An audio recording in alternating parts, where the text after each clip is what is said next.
Okay, call the special meeting of the City Council Finance Committee to order. Finance Committee members Finlayson and Paone are present, along with council members Tierney and Savidge. And that looks like all we have. First order of business is to approve the agenda. So moved. I'll second that. So moved. Okay. All in favor of the agenda signify by saying aye. Aye. Aye. Next item on the agenda is approval of two sets of minutes. One from April 29th and Mr. Chair, I'll move both sets of minutes from April 29th and this morning. okay, is there a second? Second. Any discussion? All in favor of approving the minutes of Thursday, April 29th signify by saying aye. Aye. Aye. The ayes have it. And we have minutes from Monday, May 3rd. Mr. Chair, my motion was for both. She moved them both. You guys voted on both. My She motion moved them was both.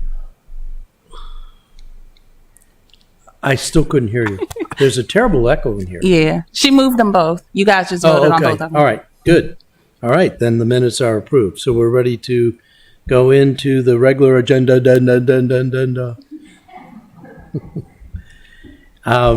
order of the agenda, the first item on the agenda is to have a dialogue with the Director of Public Works, Mr. Johnson. So if you would, yes. Where is Public Works?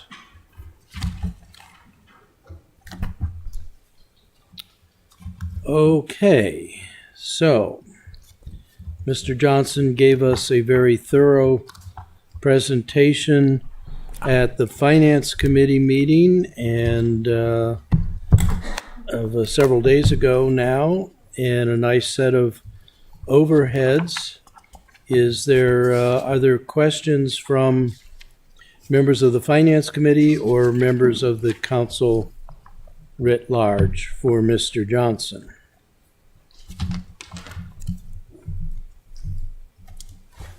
Seeing none from the Finance Committee, Alderman Savidge. Thank you, Mr. Chair. I don't have too many questions for Public Works. The first one, I guess, would be if you could talk more about the street sweeping program and what kind of resources are involved with that, and what the schedule is with that program these days. And also, that's my first part of that question. Okay. Good evening, members of council. The sweep streeting program, is we are sort of integrating that into our MS4 permit, because we realize that we can get credits for the tailings that we sweep from the streets. One of the challenges of sweeping in Annapolis, as everyone is aware, is the parking, on-street parking, because really you're sweeping the gutter lines. So when cars seldom move, it's difficult to sweep the streets adequately. So to address that, what we're working on, well, if I could back up just a little bit, we had a meeting early on a few months ago with the EAC, the Environmental Affairs Committee, and they had requested that we attempt to do a pilot for alternate side of the street sweeping.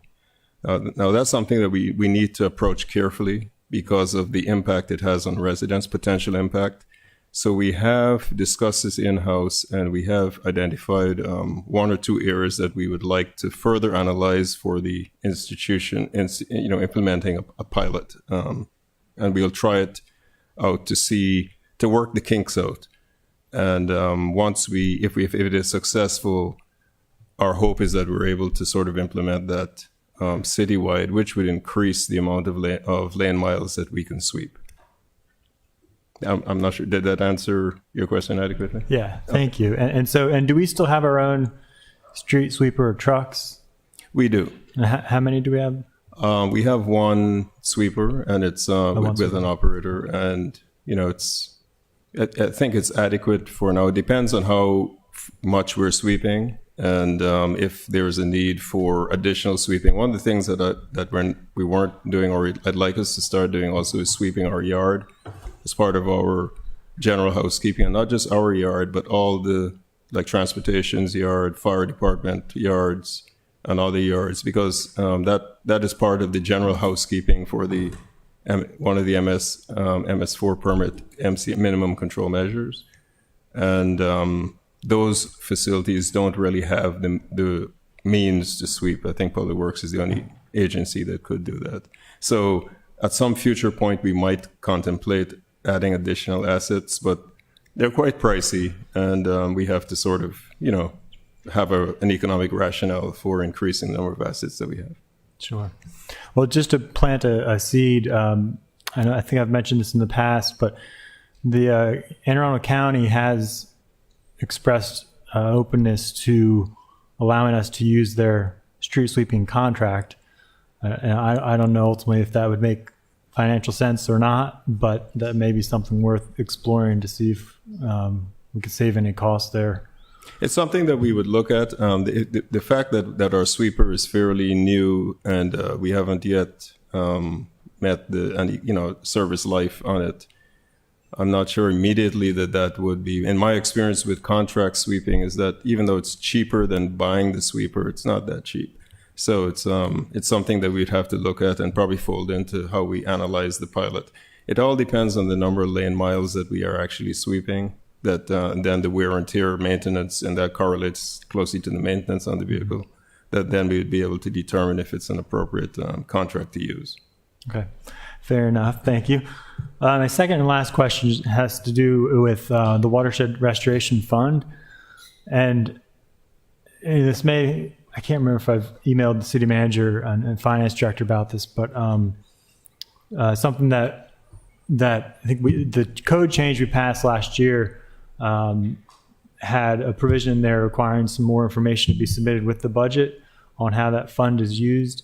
And if I missed it in your presentation, I apologize. And I'm not entirely sure this is under just DPW's purview, but is that something we can get from either your office or finance or? Yeah, Alderman Savidge, I got your email. Okay, and I've spread the assignments out. I think there were 4 separate items, and they weren't all public works, but some were finance, so we're working on those. Okay, great. Thank you. That's all I have for now. Thank you, Director. Thank you. Excuse me. Thank you, Mr. Chair.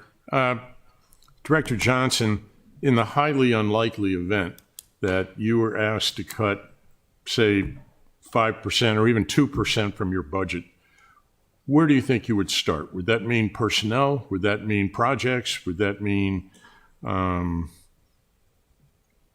street maintenance? Where do you think that would be?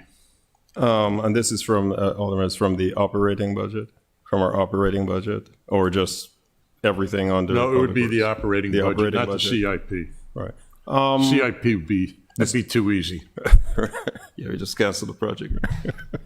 I guess one of the challenges, I guess, with cutting personnel, even though it appears to be a cost savings, it actually ends up costing more. And we have a great example on Main Street where we are using very expensive staff, sometimes on overtime, to do work when we could use cheaper staff, probably temporary staff, which we had sort of decided not to really try to fill, to do the same work. So it actually can cost more.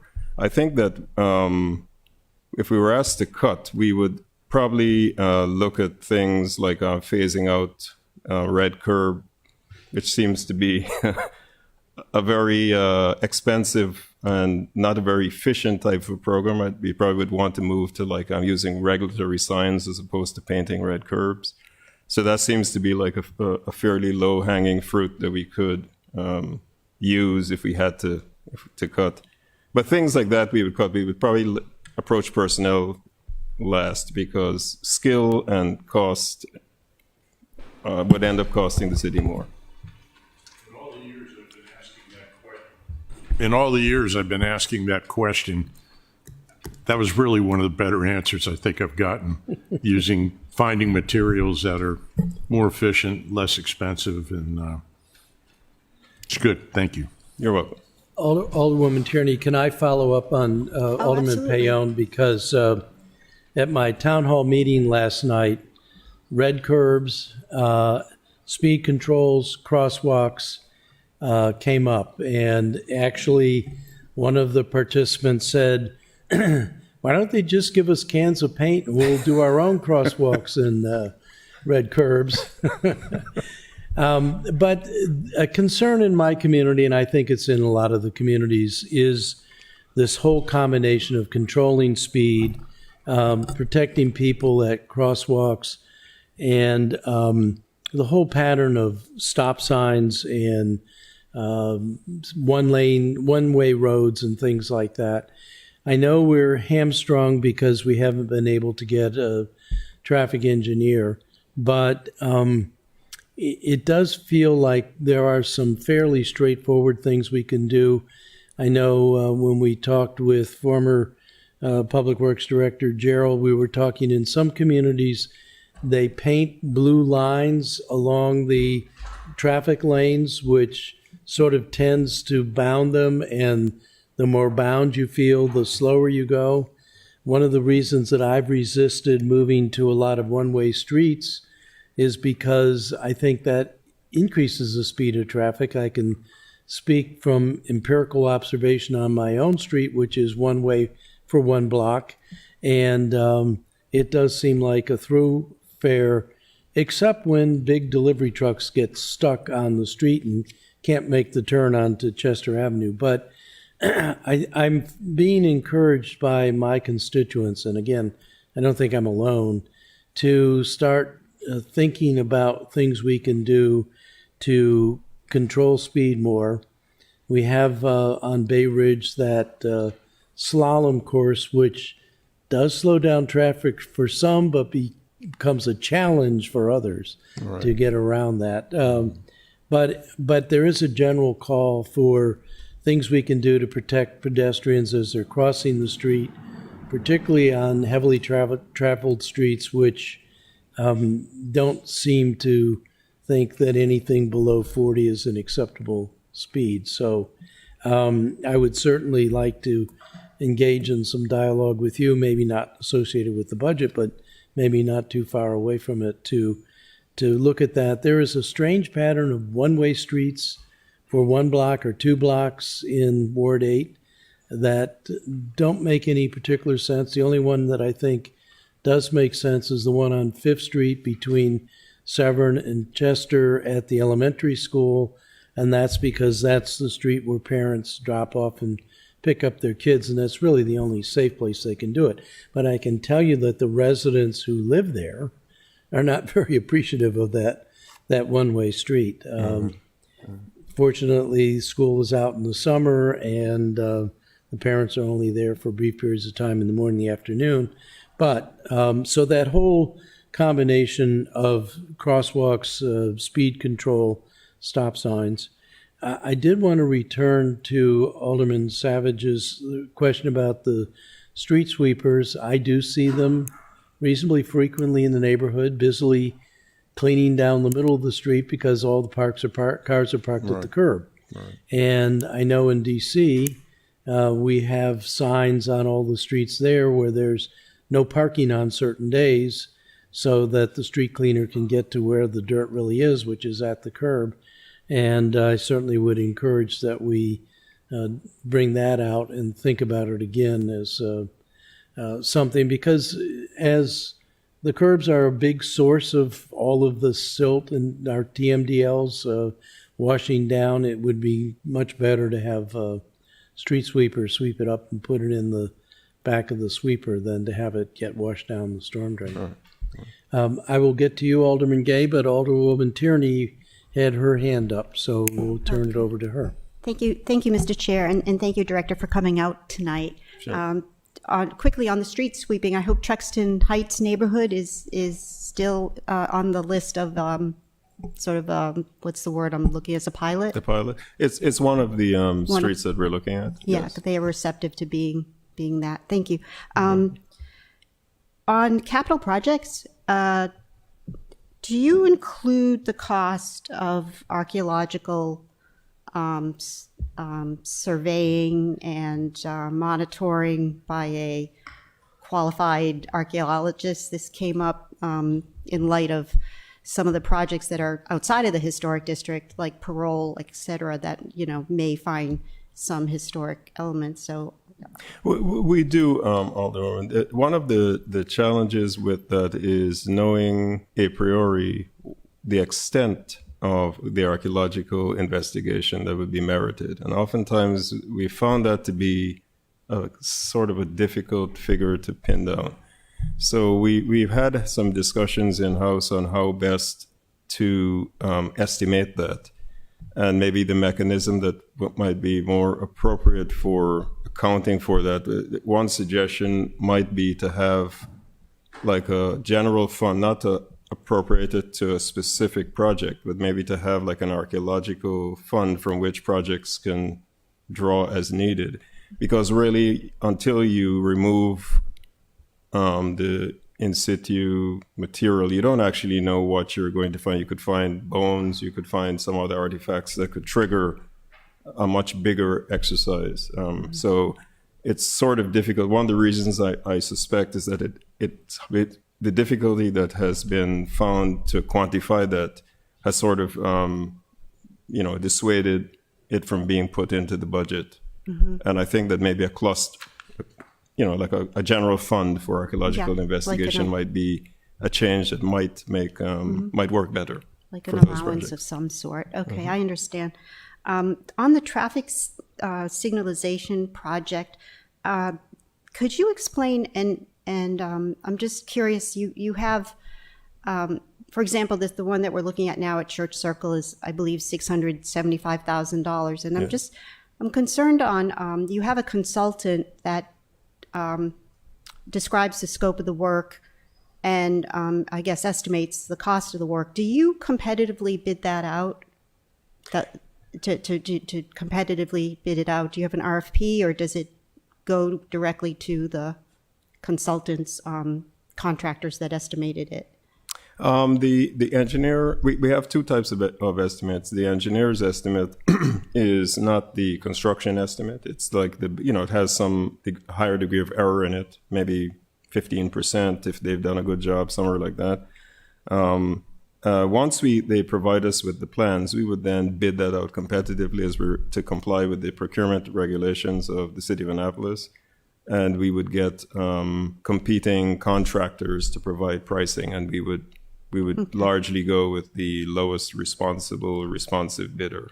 So that estimate, there's a possibility that estimate might be high, and it's possible. Yes. It's okay, possible. That's because good. what is happening, it's always a bit depending on when you bid something out there. The market changes. Like if there's a lot of work in the pipeline, the prices can be higher. If there's less, it can be lower. Sure. If steel is rising or aluminum is rising, like we had tariffs that pushes the price up of the apparatus because it's largely aluminum.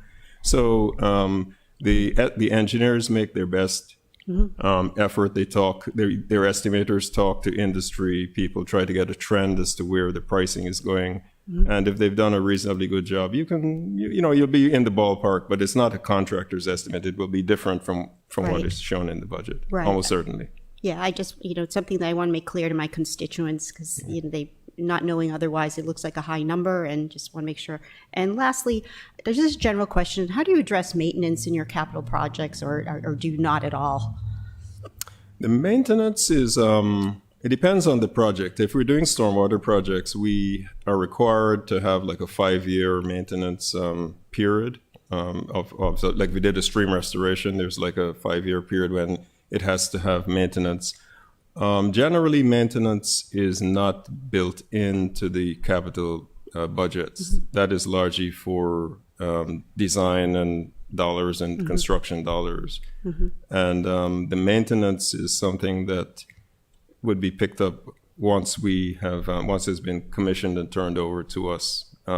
probably from the operating line. It's not really a capital expense. It goes over to your operating Right, it goes over costs. to the operating line. But having said that, like many municipalities, or I think all municipalities or public owners, maintenance is often deferred.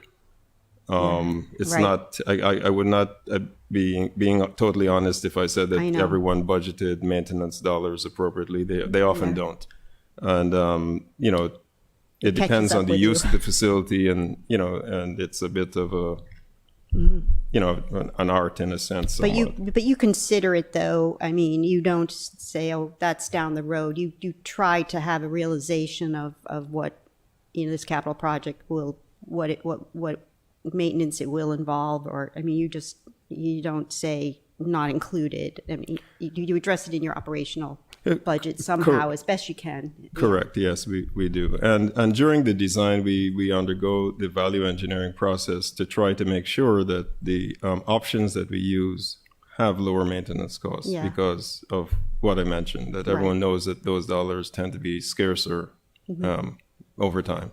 Thank you very much. Oh, yes. I just can't resist. That's right. Oh no, here we go. The rabbit hole of engineering. So one thing to keep in mind is most of our capital projects are just recapitalization of existing assets. So it actually drives down the maintenance cost because they're new. We don't really add that many new assets. When you add new assets, you add a maintenance cost with those. But most of our projects are just recapitalization. So if we were to truly reflect the impact of capital projects on maintenance costs, it would probably push them down somewhat, at least for the short term. The initial period when maintenance is limited on new assets. Right. Thank you. Thank you, Alderman Gay. Thanks, I appreciate that. I had a number of questions. My first being, I'm sorry, I done lost my place now. It was something under contract services. All right, I'll come back to that. My most important question is that I would like to see, and I was hoping that Tricia Hopkins could have been here to assist in this conversation. Oh, okay. I didn't see. Sorry. I don't have on my glasses. So I would like to see Public Works Maintenance Worker 2. That's currently at A5. Public Works Maintenance Worker 1. That's currently at A4. Equipment Operator. That's at A6. I would like to see those at a higher grade. So how would that work in this budget? Not in any next budget. Maybe it could work over a period of time, but I would like to see them compensated justly for the work that they do. Well, first, can I put my mask on? I am vaccinated. I'm Tricia Hopkins, Human Resources Manager. Your mic. First, let me just say that some of what we do is already laid out in the code. So when we're looking at the value of positions, I have responsibilities that are laid out in code in terms of how that's done. And we do that. We compare positions to others in the market. That's an external market study. And then there's internal equity. That's an internal evaluation of positions. We had a study done years ago, and also this is just something that's just part of the industry standard in human resources, where you are looking at the value of jobs based on factor assessments of different components of work. So with those, to just take a position and say, you know what, I don't think they're compensated high enough, we would need to do that kind of evaluation in order to fairly consider whether that's the appropriate move or not the appropriate move for a position But change. why is it that it tends to be those employees who are minority, often working, much more manual labor jobs, not in an office or a chair or, a space like we're in, make much less for far much longer? For example, you can work in a department like Public Works and this again is off of just conversations that I've had with employees who I think do a fabulous job, and they have every right to talk to the elected officials that represent them. But you work for so long and you put in so much time and you don't see any return in investment in your job. In particular, I spoke about even providing dollars for training and academic assistance so that you could just elevate within the department. Where is that, and where does that exist in the Department of Public Works? I could say something on that Alderman, before Ms. Hopkins speaks. We are part of what you're describing has probably less to do with the ethnicity of the worker and more to do with the structure of the Public Works Department as currently, and not Okay, just why the any? city of Okay, so Annapolis. why are any of the workers in Public Works Maintenance Worker 2, Public Works Maintenance Worker 1, Equipment Operator 1? If you put in 5-10 years, you don't think that at some point you'd be like, okay, this guy's a rock star, or this group of people are really good at their job. We should look at investing into our workers so that they can elevate within the department. And, we don't have to go out and hire from outside. And we could really see some growth for people who live in our city workers. And at the end of the day, they pay taxes here, they eat here. Just why wouldn't we invest in them?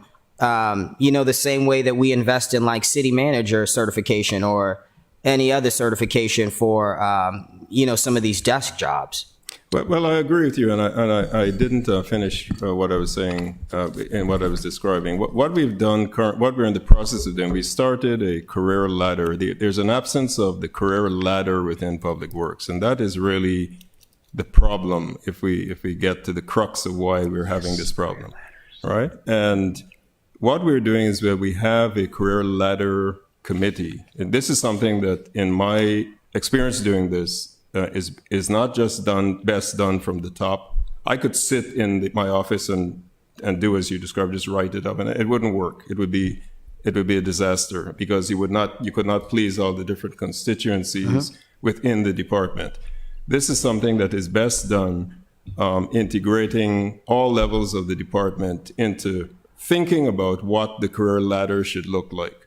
In the absence of the career ladder, what happens with the Public Works staff, and specifically, and probably other departments, but I'll speak to Public Works, is that staff do not have a clear picture of what steps they need to take to advance themselves in the department. And it is exactly what you're describing that we are working to adjust, to make an adjustment to. And once we have that, I think that sort of promoting people would be putting the cart before the horse a little bit, and you're going to end up with a cascading set of complaints and problems and accusations of being unfair for this reason or that reason.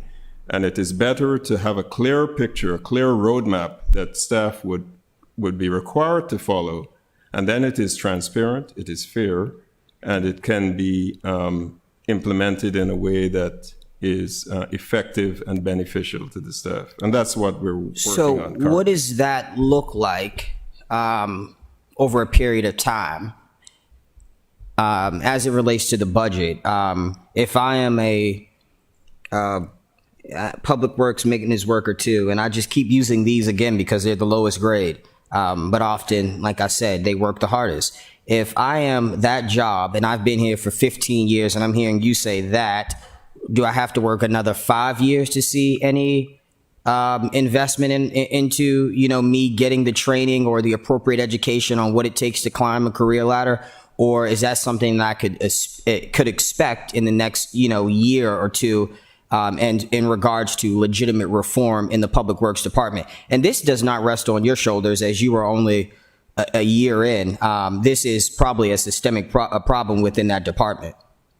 I would say that really I couldn't give a hard time frame to be held to, because this is something that I would have to discuss with both the city manager and the HR director in terms of what the program looks like.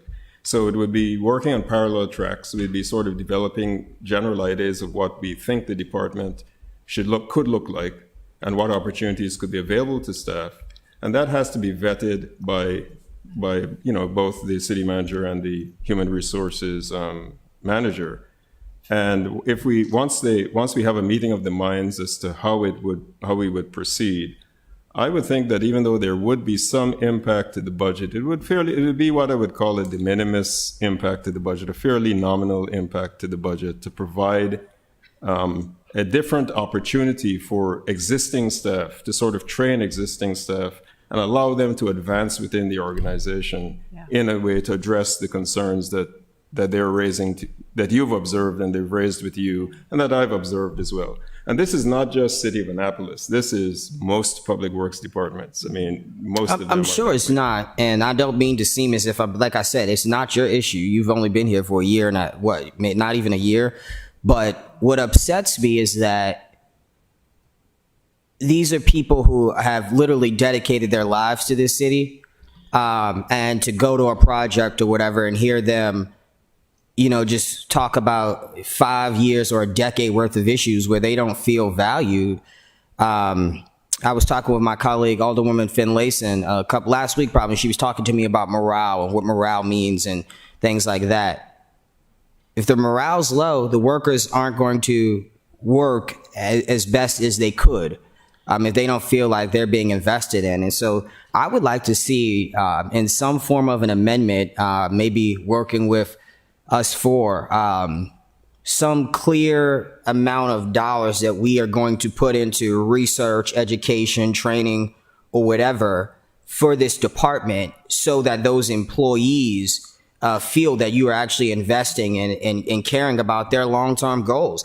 I don't see any reason why I can't come in as a, equipment operator too, and see the superintendent of public works retire out, and that's something that I could, apply for and be eligible for and potentially get the job, So that's the first question. Well, before we go on, I'd like to interject here, and I'm seeking some guidance from Assistant City Attorney. I personally am a big fan of career ladders. I've urged career ladders before, and I think that is a policy level kind of discussion, but I think I'm feeling we're getting perilously close to Article 4, Section 2A when we start talking about specific positions. And so I guess my feeling, and I look to my colleagues on the council, is that talking about policies of training and creating opportunities, creating career ladder structures, those sorts of things, totally fair game for us. But getting into individual positions and so forth, I think, and I'm seeking guidance on this, sort of steps beyond what we do at the policy-making level and into another arena that we may not really belong in. And the second thing I would remind is, if we're talking about any kind of pay increases, certainly I hope not specific pay increases for individuals, because I think that is not appropriate. But we're talking about increasing spending. The buy rule that we have been operating under is we need to find cuts, savings elsewhere, or another source of revenue. So, City Attorney, is there anything I've said that is out of bounds or incorrect? All right, hi, can you hear me? Yeah. No, you're right. It's okay to have sort of the baseline type of conversation that's taking place, but when you get into the specifics of the actual positions, you do want to stay far away from that, because then it can get dangerously close to sort of identifying actual employees depending on the position. You don't want to get too carried away with that. Thank you. So, I wasn't finished. I wasn't. And Alderman Paone, and then we'll get back to Alderman Gay. Are you on? Is it on this topic? Because Alderman Gay has the floor right now. No. All right. Mine is on his topic. Okay, Alderwoman Finlayson. What I heard Alderman Gay start out by saying was there's some positions for which the grades need to be changed. And I understand what our city attorney has said. That's overstepping our boundaries. What he ended with was putting some money in the public works budget that will allow the process to begin of creating a career ladder that will be more equitable for the employees. And that is something we can do. You're absolutely correct. And it's something we've espoused in the past. Absolutely. And we haven't done it. So this is an opportunity. And I understand that we have to come up with the funding for it. But I think it's an encouraging step. Because I too had some issues. I'm not going to address them like Alderman Gay did, but I too had some issues about inequities, and not just in public works, and the whole thing. Right. You know, so there is a lot of work that needs to be done. So let me just offer along those lines and kind of echo a little bit about what Mike Johnson is saying, is that a good program is going to identify a career ladder, which maybe if you start in this position, you could aspire to that position, but a really good career ladder is going to identify the missing skill sets from position A to position B to position C. Yeah, the KSAs. And that can be accomplished through even a mentoring program established, but also recognizing what I have seen over the years really distinguished positions is the technological demands. The skill sets that are around technology use that really change. So when you go from a semi-skilled position to a skilled position to eventually up into managerial at the lowest level of supervisor on forward, you're really talking about skill sets that are now starting to manage data, that are now starting to evaluate programs, that are now starting to initiate and implement programmatic aspects that you would have had exposure to at lower levels. And so a good program has to bring both of those components together. And I think Mike was more than alluding to it. I think he was going in that direction for sure, Right. in what he's bringing in terms of his fresh view of public works from, his new vantage point here. And then, we have actually talked about this a bit when we've gone through promotional processes and evaluating, candidates going through that with the, interview questions and the kinds of skill assessments that you need to do to make sure that the candidate coming in has that. And, the city of Annapolis has a preference in the code for city employees, but they also have to have the minimum skills in order to be able to reach that. It's not trying to deny them that ability, but you're only going to be able to bridge it internally if you've got something on this order to make it so, and to build the credentials, so to speak, so that individuals can see. And Well, having they're not program- going to end up in a position that they can't. Having programs like that brings with it good morale. It does. It does. I think going beyond creating an effort is sending a message to our employees, because there are some employees in the city that are being mentored and are moving into positions, and others who are deliberately, I believe, in some cases, being left out of that. And so when it comes time for the next exam or whatever, they're not ready because no one has taken them under their wing to help them prepare. So, that's part of what I think we should be doing. Absolutely. And as far as bargaining is concerned, and we talk about bargaining at every session, at the bargaining table, there should be a discussion about how we're preparing our employees for the next step. Whether it's through, college reimbursement or whatever we can do. Well, my whole term here, and I've been here 8 years, we've had no tuition reimbursement program that's been funded. Which I find so hard to believe, but it is what it is. I'm only pointing that out as a factual piece of information. I'm not trying to assess it in any way. That is something that's also true. So I guess just to close Thank that out, so could you then possibly do some research and get back to me via email about a dollar amount that it would take to start something like this, so that I could be prepared to go through this budget and find that amount of money? Alderman, if I could just ask for a little patience and give us some time to work it through. We are in the process of working through, we don't have the structure of that program yet. So to try to say that we're going to fund it, it's premature. We need to get buy-in to what the changes that we want the department to have, and then whatever that structure has to be approved by the city manager and HR and legal and folks like that before we're ready to fund it, to implement it. How long would something like that take? I mean, it would again, the urgency isn't for me. I don't work in the Department of Public Works. The urgency is for the men and women who have spent the last 10, 15, 5 years, committing themselves to this job. The urgency is for them. And so is it too much to ask that prior to the amendment deadline of May the 17th, there is some sort of, it can be loose research put together so that I could just have a better understanding of what to do for this situation. What if I'm not here next term? What if none of us are here next term and the next group says, oh, well, we don't want to do the investment into public works career ladders? We don't know. So I have to do it now, and I don't see why I would wait. But I think you run the risk of funding a program that has no structure.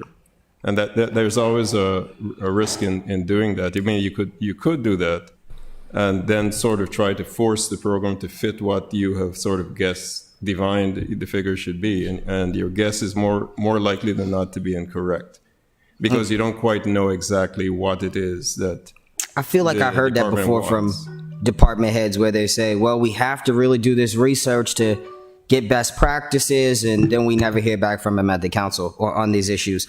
But I'll move on. I will figure something out. I just think it's too important of an issue to move by in this budget cycle. Alderman Gay, I do want to say that I went back and I looked at the promotions in this fiscal year and the new hires, and the majority of position changes in public works are promotions. And, are they in those positions that I just described? They are public works. I'd like to see that report.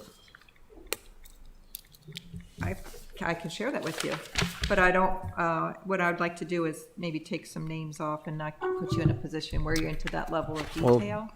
Do what would make you But I can comfortable. tell you that we've promoted maintenance workers to maintenance worker 2s, equipment operators 2 to 3, equipment inspector to an assistant superintendent of utilities. A lot of times within the You said inspector. department as well, what I've talked to individuals about is they've worked hard to get people qualified for their CDL and pass their CDL. So that's an internal strength of Public Works to get people qualified so that they can go from a maintenance worker to an equipment operator. That I have seen that happen fairly often in the department. And also individuals, when they become fleet mechanics, opportunities to be a fleet mechanic, that's another position that requires a CDL in a full-time job. Okay, can't we pay for the CDL? I mean, I'm not here to get into the specifics. I'm just asking that if we give the money, can't you just figure something out so that people are comfortable? But I don't want to get into the argument here. If you can't do it this budget cycle, then I feel bad for the public works workers. $7,500 for Kunta Kinte Memorial Maintenance, contractual services breakdown. Is that for a company to come out and power wash the? Yes, they will come out and that's one level of cleaning, but that would cover power washing. At some point, that memorial will have to be restored, and that will cost probably more, but that would be in a future budget. Okay, is that something that's not in the purview of any of the employees, so that we could save $7,500? No, it's very specialized work. You're sort of, it's almost like a curator, like a monument curator. They have to know how to work with metals and sort of deal with it appropriately. That monument sits in the harsh elements of the city of Annapolis, though. It's been covered head to toe in flooding. So how critical could the work be that we have to spend $7,500 on it? Could it just be a simple scrub down? No, it's not. I don't think it's like that. It's like it's a very specialized area of skill to do that. Okay. Do you, May I add a little bit of information? The Kunta Kinte Monument, or the Alex Haley Monument, was privately owned by the foundation who built it. Okay. And each year they hire an expert to come in because that kind of monument, very similar to the Eris Allen Monument, require a special cleaning. The woman who comes in to clean the Eris Allen Monument comes from South Carolina every 2 years to take care of it, if it is to be maintained into perpetuity. Last year, the Alex Haley Monument was turned over to the city.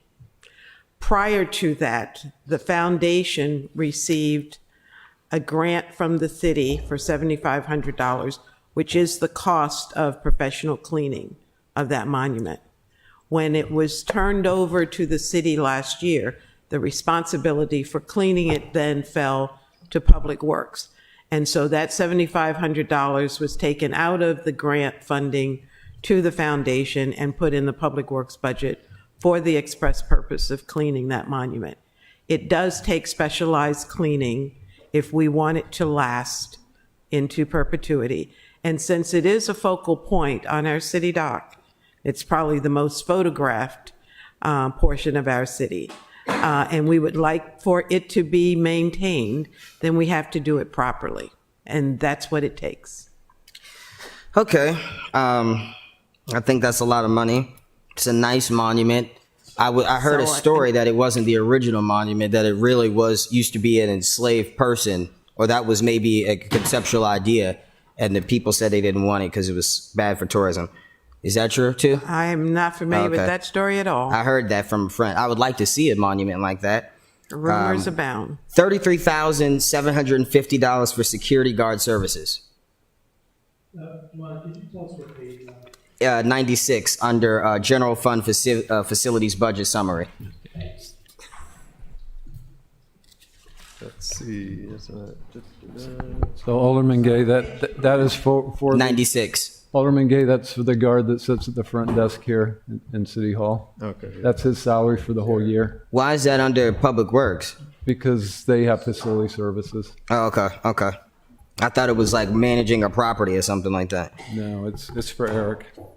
Okay. I think I have one more, but I can't find it. You can go to the next person. Fred, I have to ask the questions. If you not, somebody has to. No, this is the time for that, and that's why we set this up. So there's nothing, you're doing exactly what you need to be doing. Pardon? The floor is yours. Oh, okay. I thought you. Okay, well, you can come back. Alderman Paone, I think you were next. I think Alderman Savidge had something. Thank you, Mr. Chairman. First of all, I think we're over our allotted time. You indicated you were going to take 50 minutes for each section. And We are, but we have every confidence there's going to be no questions for fire or for transportation. Mr. Johnson, my question has to do with the new facility that we're building for Public Works right now. And I touched on this the other day when you spoke. We talked mostly in terms of what's needed to get a LEED award, gold or silver. The people in my ward have worked very hard to clean up Williams Creek, and they've done a great job. We tried to get it dredged out. I mean, there've got to be, all you have to do is drive down Route 50 toward the Rao Boulevard from the mall, look to your right at low tide, and we have a lot of mudfront property, not waterfront, used to be waterfront. The city is probably losing several $1,000s a year in property tax. We tried to get it dredged, and we got all the way through DNR, and the Corps of Engineers said no, because we don't have enough boat traffic in there. Well, that's the beauty of Weems Creek. We don't have a ton of boat traffic, and it's really rather pristine. But having said all that, what assurances do we have that the silting won't continue particularly during construction, but also after construction is over there? The property is right on the creek. There is also a small creek on one side. The county has done an excellent job down there, finally, but they got it done for watershed restoration. We don't want any more mudfront properties. Right. And how can I assure my constituents that that will not happen? Well, Alderman,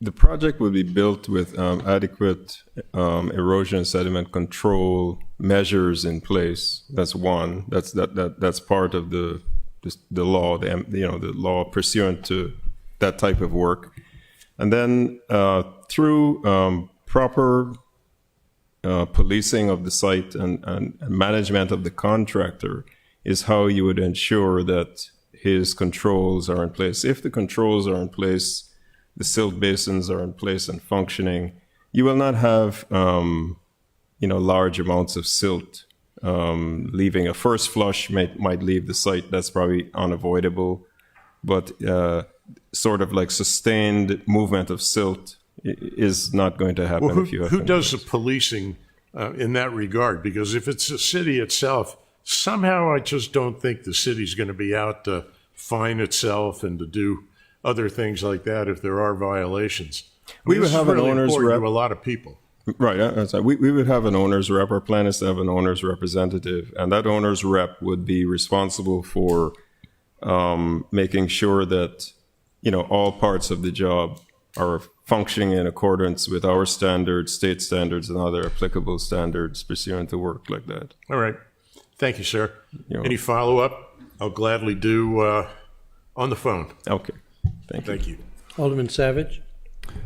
Thank you, Mr. Chair. And to Alderman Paone's point, I was when I was an inspector, I was in that position where I was inspecting a city project, the Rec and Parks Department, but the fines would go to the contractor, not the city proper. But it still made it a little dicey of a situation. But I like what you were suggesting, having an owner's rep, and also would you be open to maybe having the contractor to have their own, whoever the grading contractor is going to be, having their own inspector and providing that service? Yes, all right. The way that we would envision that there would be a superintendent who's the person in charge of the site for the builder. Okay. And that person would be knowledgeable in, ESC controls and other, items that would ensure the environmental protection. And then as a second layer, the owner's rep would also would be the city's eyes and ears on that specific job. So I think with those controls in place administratively, as well as the structural controls that we put into place, that the chance of you having, a major movement of soil into the creek and sort of following the creek seems quite unlikely. It would be the city's responsibility to make sure that that does not occur. And I take your point that it doesn't make sense. Even if you find the contractor, you're going to find the city. In a sense, it's a bit circular. So we would try to work with whoever the builder is to make sure that we don't have those sorts of issues occurring. Yeah, good. And just another suggestion when you're on that project, of maybe put a turbidity curtain down. I'm not sure if that creek is deep enough to do it, but that may be one thing to look at. Okay. For additional protections. I had a couple CIP questions related to public works, if that'd be. Can you tell us what pages you're looking at? Yeah, page 46 of the CIP first. And I don't know if this would be best for you, Director, or the city manager, but this is a question on Weems Wayland Field. Is this mentioning that there's going to be some expenditure of money this fiscal year and also next fiscal year, but it talks about how there's an assumption that the use of the field is going to be remaining as a playing field. So that just begs the question: do we have any kind of concept or proposal for using that property yet that can be shared with the council? I don't think we're at that phase. We're in the due diligence phase where we were trying to get the mitigation practice that MDE requires for that field. I think MD has not provided that to us yet.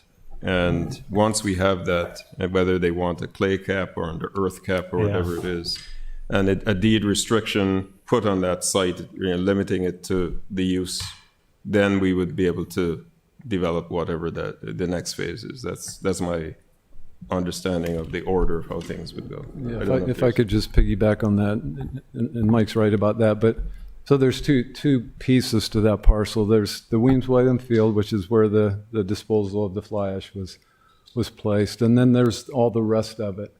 So what we're really addressing here is the Weems-Whalen part, the landfill. MDE has said that unless all of that material is removed, it can't be used for housing. Okay. So what we're trying to do is treat it enough to be able to continue to use it as a ball field. And then the rest of the surrounding area would be developed for housing. As soon as Public Works is finished with it, it would be used for housing. We had a discussion during the Finance Committee that it might be a good site for affordable housing, which would be a perfectly good use for that. It's zoned for residential now, and so that's certainly a possibility. But that would just be for all the other, it wouldn't be for Weems-Whalen, and that would stay as a playing field. Mm-hmm. Okay, and I hope we keep the idea on mind in terms of possible reforestation potential, or at least some limited tree plantings in that general area. All right, so thank you. Another question for the CIP be page 52.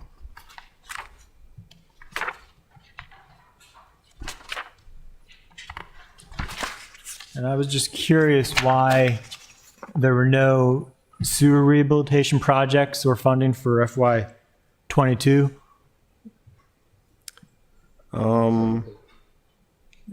52.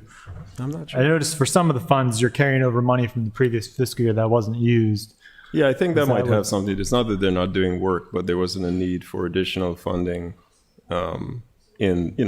because money is rolling over from that. Yeah. I think that's the answer. Okay. Can I add to that? There is enough funding in what's in the prior approved column to carry them through their work for FY21. I'm sorry, I didn't. Okay, hold on just a second. Let me do this. There's enough funding in the prior approved amounts to carry their work through 22. Okay. So that's why there's nothing requested in 22. Okay. Thank you. All right, a wrap-up question from Alderwoman Tierney? Yeah, just, I had you had one more? one other one. If I may. It's page 56. The stormwater management retrofit projects. I just wanted to get a little more information on that. It's $100,000. Looks like every year for coming out of the fund to help pay for. This is just maintenance on our existing infrastructure. Do we have like a? I'm sorry. What page are you on? 56.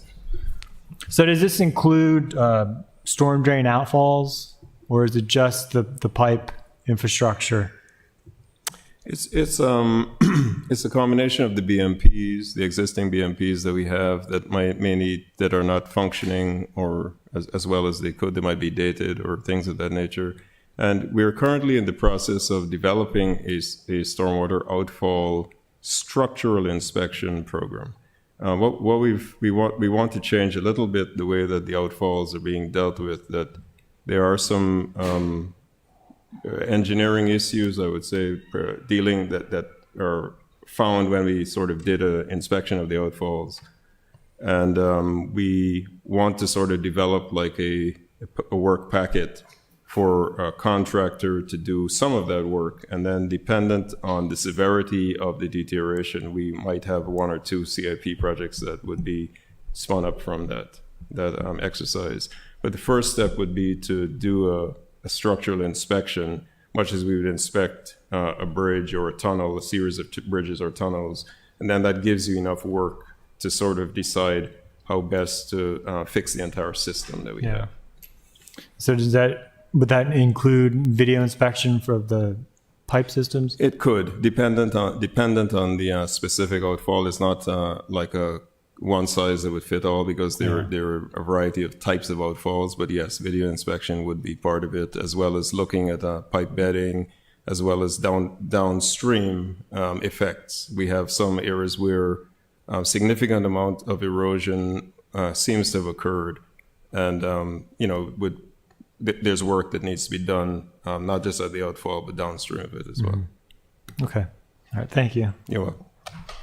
Alderwoman Tierney? Thank you. Very quickly, just sort of as a follow-up to what Alderman Paone's concern was, which Alderman Savidge and I were looking at each other saying, wow, we've never really heard Fred so concerned about the environment. Sorry. Anyways, is the restructuring helpful in that regard? The fact that the stormwater management engineer is in your department, is that helpful, advantageous in addressing stormwater management issues? I think it is. I think it's the right location. I might be a little biased, but but I think it's the right location to have this structure, because they do not work in a vacuum. They have to interface with other project staff with different disciplinary skills. So that allows us to take a comprehensive and a more controlled way of approaching a specific project. So I think it is beneficial. Good. That's really good to hear. Yes. My second question and last question is on the Alderman Savidge said, as far as the remediation, is that $500,000? Is that just to study, or is that the actual remediation itself? Because at one time, there was a number of $500,000 thrown out that the remediation itself on the DPW site would cost that much. So could we have some clarification on what that is exactly?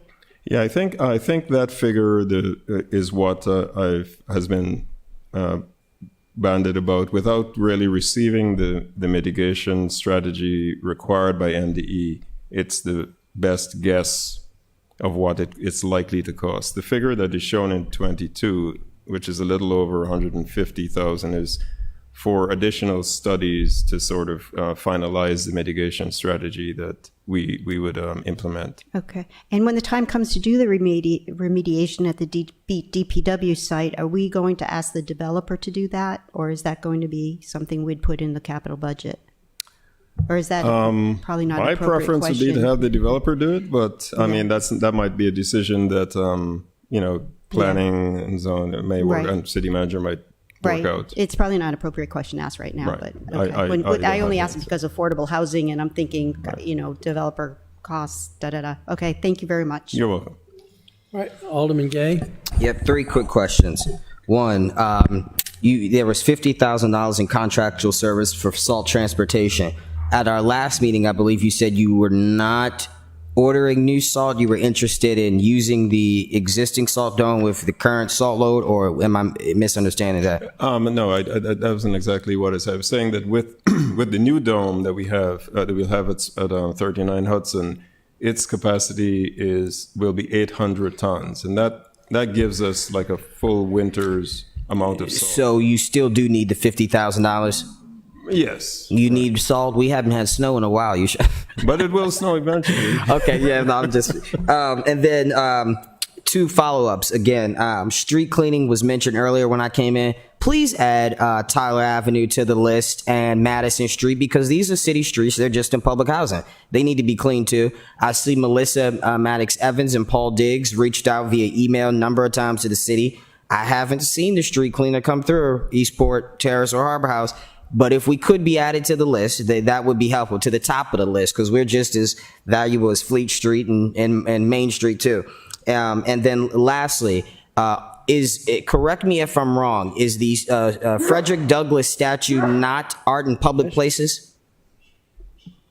I'm not sure. It's art. It's an art in a public place, so they should be paying that $7,500. So I'm going to put in an amendment to remove that from your budget.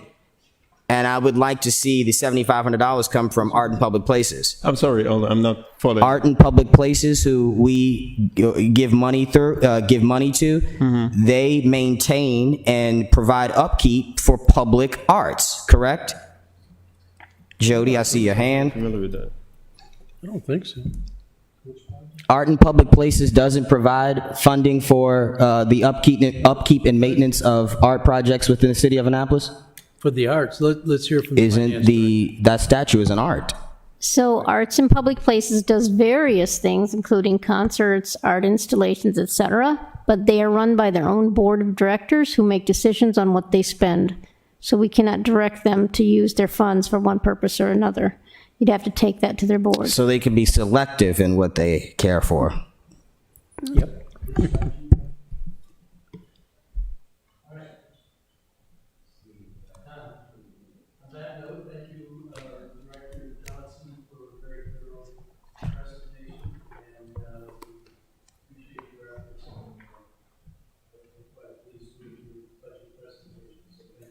Thank you very much. Okay. Good night. And Have a now good I night. think we're ready for a fire alarm.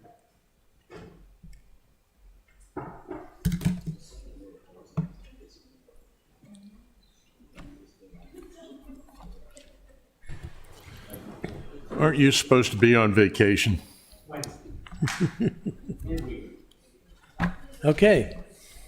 So thank you for coming back after waiting the last time and not being able to present. Again, this is a time to have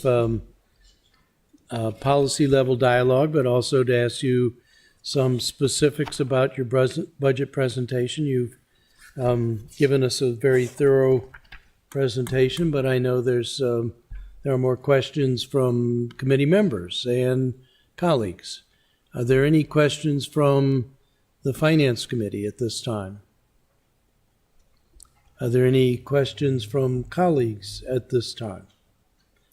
Alderman Gay. In the questions, I thought they were going to do a little presentation or something. Okay. Mr. Chair, before we started, excuse me, I'm trying to find a copy of Fire's presentation. It's on your desk in the other room. Is it a new? No, I have everything else, but I can't find Fire.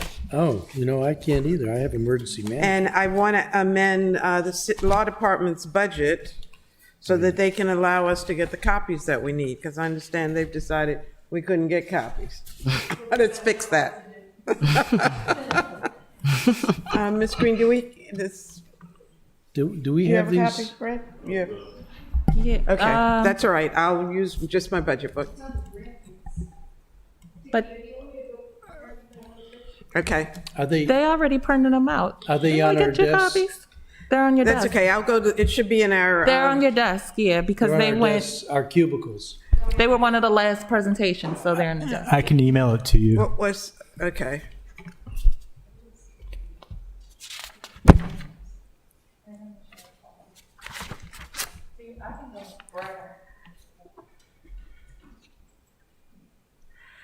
Please go ahead. I'll catch you. No problem. I actually left mine too, so if you could grab a second copy. But so I'll jump into my first question, as I have with every other department, with a little, just theoretical question about what could possibly happen, and just give me an understanding of if you'd be able to operate within these boundaries. If the council decided that we would really, really like to see the fire department either cut back on staffing or lose a station in exchange by partnering with the county, what is the likelihood of that? And is there a possibility that employees that are currently employees of the city of Annapolis can then be hired as county employees due to the influx of work that they would likely see, as one of our stations will be shut down, so it'd have to be picked up somewhere. So how would a agreement with the county work if that's something that the county will, the council will wish to pursue? That's a very tough question to answer. In our budget presentation, we gave you the numbers for all the stations and what they're running, and we can go over that again. So no matter how that goes, somebody else would have to pick up those calls. We always hear about, well, we have the Annapolis Next station, so let's close the Eastport station. The Eastport station ran 4,900 calls, just under 5,000 calls last year. Somebody would have to pick those calls up because the Annapolis Next station ran over 3,000 calls, and the majority of those calls are in the city of Annapolis. It also comes into consideration the tax differential, and this is way beyond my pay grade, because right now, for the tax differential in the city of Annapolis has their own fire protection, so our tax differential does not take that into consideration. So even if the county wanted to take it over or was asked to take it over for us, I believe the tax differential would have to change. That would take a referendum, is my understanding, and it would have to go to the taxpayers in the entire county to vote on. So that's a big question in itself. But as for us working with Anne Arundel County, we work day in and day out with them. So it's like it's part of the system, which also includes the Naval Academy. Anne Arundel County just hired 70-some firefighters. They're addressing their own issues of staffing their fire stations now. So to pick up a fire station in the city of Annapolis, I don't see it happening anytime soon. And it's nothing that could be done in this budget. So, when you see, obviously you mentioning referendum, with meaning it have to go before the people in a ballot example, an election year like this year. So, I see the finance director has a hand. I'll give her the floor, if that's okay, Mr. Chair. Yes. Sorry.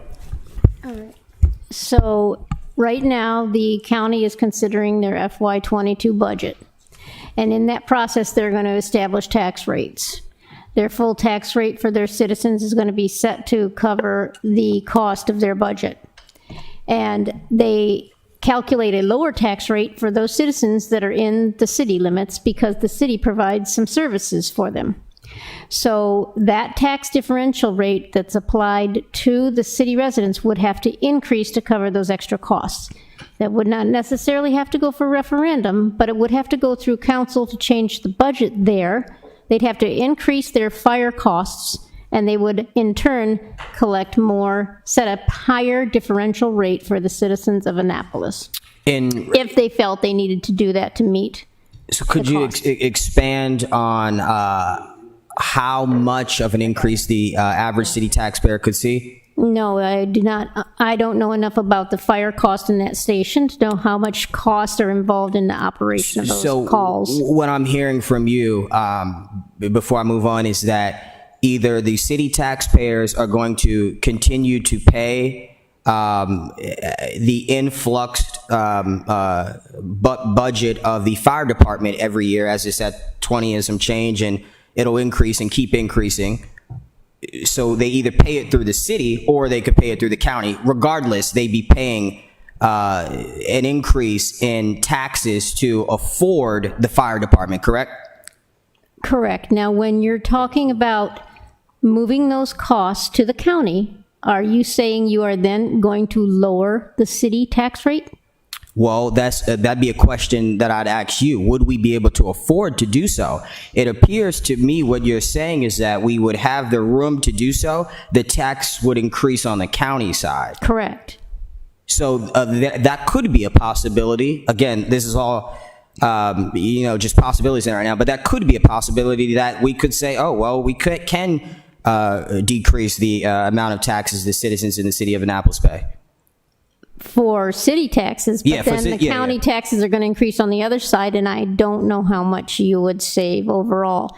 And these are just suppositions because you're assuming that the county is going to be willing to do this in the FY22 budget year. Exactly, and it may not be in this budget year, but my question, I think you're giving me an answer that the residents would probably, hear loud and clear. Regardless, they'd still be paying an increase in tax at some point down the line to afford the services that the fire department is paying, because either the department would need to increase staffing to keep up with the securities and safeties within the city, or we could turn it over to the county and they would just pay higher county taxes. So either way, at some point, the average citizens will be paying a higher tax at some point to supplement the fire department.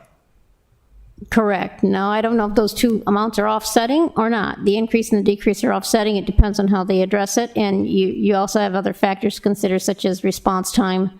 If they don't have a new station to operate, but they absorb it into their own, you're probably going to have a change in response times. That's it's interesting. I would love to, have that conversation with the county, obviously, just to see what position it could put our citizens in and what position it could put the city in as it relates to some of the concerns we have with the fire department's budget. My next question, or actually, did you want to expand on that a little? So there's still a lot more that goes with it. First thing is to assume the county's going to take over the staffing of that station. Second would be is what is the staffing levels within the station? Because they could and would, depending on what they did to it, change our ISO rating, because now it's not the Annapolis Fire Department handling it, it's the Anne Arundel County Fire Department handling it. So Anne Arundel County's ISO rating, they can't have a separate rating just for what their responses are in the city of Annapolis. They have a ISO class 3 and class 6 or 7 in their non-hydrant area. So it's significantly different. Also, by doing that, we offset some, and I realize it's not a lot, but we have a $21 million proposed budget that's offset by a $1.7 million in EMS funding that's coming to the city of Annapolis. If a county medic unit handles whatever station it is, you're going to have less EMS billing money coming in because Anne Arundel County is handling that. We have worked hard, and we will be increasing that number that we're bringing in to help offset that this year. We don't know the absolute amount, but we know that it will be over $2 million, and it's projected at 1.7 currently. So all those factors play into it, but somebody has to handle those calls, and that's not to say Anne Arundel County would take our employees. What happens to our employees that were in that station? It doesn't take into consideration whether they would make them go to some additional training because they've been out of fire school for so long and we don't work for them. But the bottom line is right now, the county and city are already sharing resources. So if we take any of those resources away, somebody else has to pick them up. So they're coming from farther away. And a good example of that is all the resources we have. The last time we were here in front of the Finance Committee, unfortunately, we didn't get up that day, but what I was going to tell you is that throughout that day, at one time during that day, the closest medic unit to the city of Annapolis that was dispatched here was coming from Shadyside. So if we took any of our resources away, and that Shadyside unit's already coming up, then where's the next one coming from? And that happens every day when we're out of resources. And I 100% get that. And we've had conversations as it relates to the Eastport station, and so obviously it is an extremely tough decision and even conversation to have, because as you mentioned, is staffing and, just people's livelihoods, and you don't ever want to mess with that. It's just so difficult because we're putting it in the position of balancing a budget, though, also, and making sure that the city can move forward. On those, to the point that you're making, though, as it relates to the safety of the city, the response times, the 5,000 plus calls, the 5,300 or 4,900 for the Eastport Fire Station, and all of that. When we break down the run statistics, because part of what the concern was about an amount of staff, and I wasn't sure if that was state mandated of the 6 people and all of that stuff that's on. If a call comes out, and I know you got into this last time where you were saying, well, we put the truck out because, the truck has a certain amount of people or X, but if a call comes out, more often than not, you're responding to a medical emergency, not a fire. 70% of what we do is medical. 70%. Okay. How then can we reduce the amount of people that we're sending out on calls if 70% of them are medical emergencies and not fires? So we can't. I'll take a cardiac arrest, for example. If any one of you were to fall down here right now, go into cardiac arrest, stop breathing. God forbid. Absolutely. I've got to use this example. Yeah. This is an example we run every day. Our firefighters and medics are out there saving lives and trying to save lives every day. But if we run a cardiac arrest victim, so somebody just stops breathing, their heart stops, I need at least 6 individuals on that call at any given time to help save that life. So reducing staffing is not going to do anything, because no matter how it goes, we still have to dispatch 6 people to that call. I have to have people doing CPR. I have to have people doing advanced airway management. We have to have people reading their they're monitored to see if there's a rhythm that we can convert from a non-viable rhythm to an actual rhythm. We have to have somebody given drugs.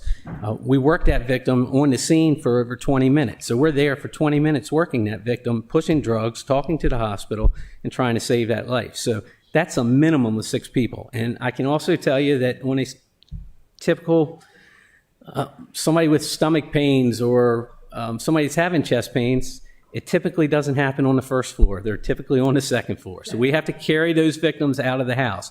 2 people can't do that. You have to have somebody backing them up because of injuries and for safety. So you see a fire engine on a medic call most of the time. The only time you see a medic unit by themselves is with somebody that can basically walk to the ambulance on their own, and it's a very minor call. So typically you're going to have 5 people on any medical call that's out there. Interject here for a couple of things. One, in sending a station to the county, and I only started thinking about this recently, we have another complication, which is we have to break apart the pension plan, or a good chunk of it. So that's not easily done. I've had this discussion with the chiefs many times. So what if we didn't send the fire truck out? They're still going to be on duty. They're going to be in the station as opposed to out attending to the call. And the only time that becomes an issue is if we have a lot of calls at the same time, then we get stretched thin. But the staff are either on calls or in the station during their shift, and we're paying them either way. So having them there as the backup, as the chief is talking about, in complicated cases, I think I'd rather have them out there. But what do you do? And I'm sorry, Chief, go ahead. I was going to finish your question about the 8 people at the Eastport station. Yeah, we talked about that. 2 of them are assigned to the medic unit. There's 3 assigned to the engine company. That engine company cross-staffs the fireboat. So they're going to handle whichever call comes first. And then there's 3 people in the ladder truck. But when we run out of medic units like we did the other day, we required those 3 people in that ladder truck to get on the other medic unit and handle that call. They also we have a bariatric unit there, that we have some larger individuals in society that need a bigger cot to be transported to the hospital. We are very cognizant because safety is one of our number 1 concerns. So we have a unit that has a lift on it, has a larger cot for that. So that unit's only needed every so often, but it's needed because we have some people that are in some of our nursing facilities here, and actually some people living in private residence that need that assistance. So when that unit is needed, somebody from that Eastport station has to take that. When we have to go out to the water plant because somebody has fallen in the woods, way back in the woods, and needs to be brought out by the 4-wheelers, somebody from the Eastport station has to come off another piece of equipment and take that. So while our primary function is the engine, truck, and medic unit in that station, they handle a wide variety of calls. And that's what makes our department so great. They wear so many hats and do so many different skills that we can provide the services that we can to the visitors and the citizens that live here. And they're getting the best bang for the buck. I realize it. I get it. I'm a city taxpayer. I understand your concerns about the $21 million budget. And we do everything we can to reduce that. As you saw in our presentation, though, when you take salaries and benefits away and then take the amount, there's $21 million, you take salaries and benefits off of that, that's $20 million. So you're down to $1.5 million or something. $600,000 goes to our fleet maintenance to help pay for the mechanics and the service on their equipment. We have $900,000 to work. So we invest everything heavily in our firefighters because we know we need to get them out on the street to handle these calls. And that's why we have the department. That's why we have the response times we do. That's why the fires aren't as severe as they can be, because we need to get on the scene, especially in our town. It's made for horse and buggies. The streets were. Our houses are on, and our buildings are on top of each other. We have to get in there quick. If not, we have those major main street fires, and that's what we try to prevent. But we need to be able to get units there quick. And on a standard house fire, we need 25 to 30 people there on the first alarm assignment. So that's more than what we have working in our minimum staffing during the day.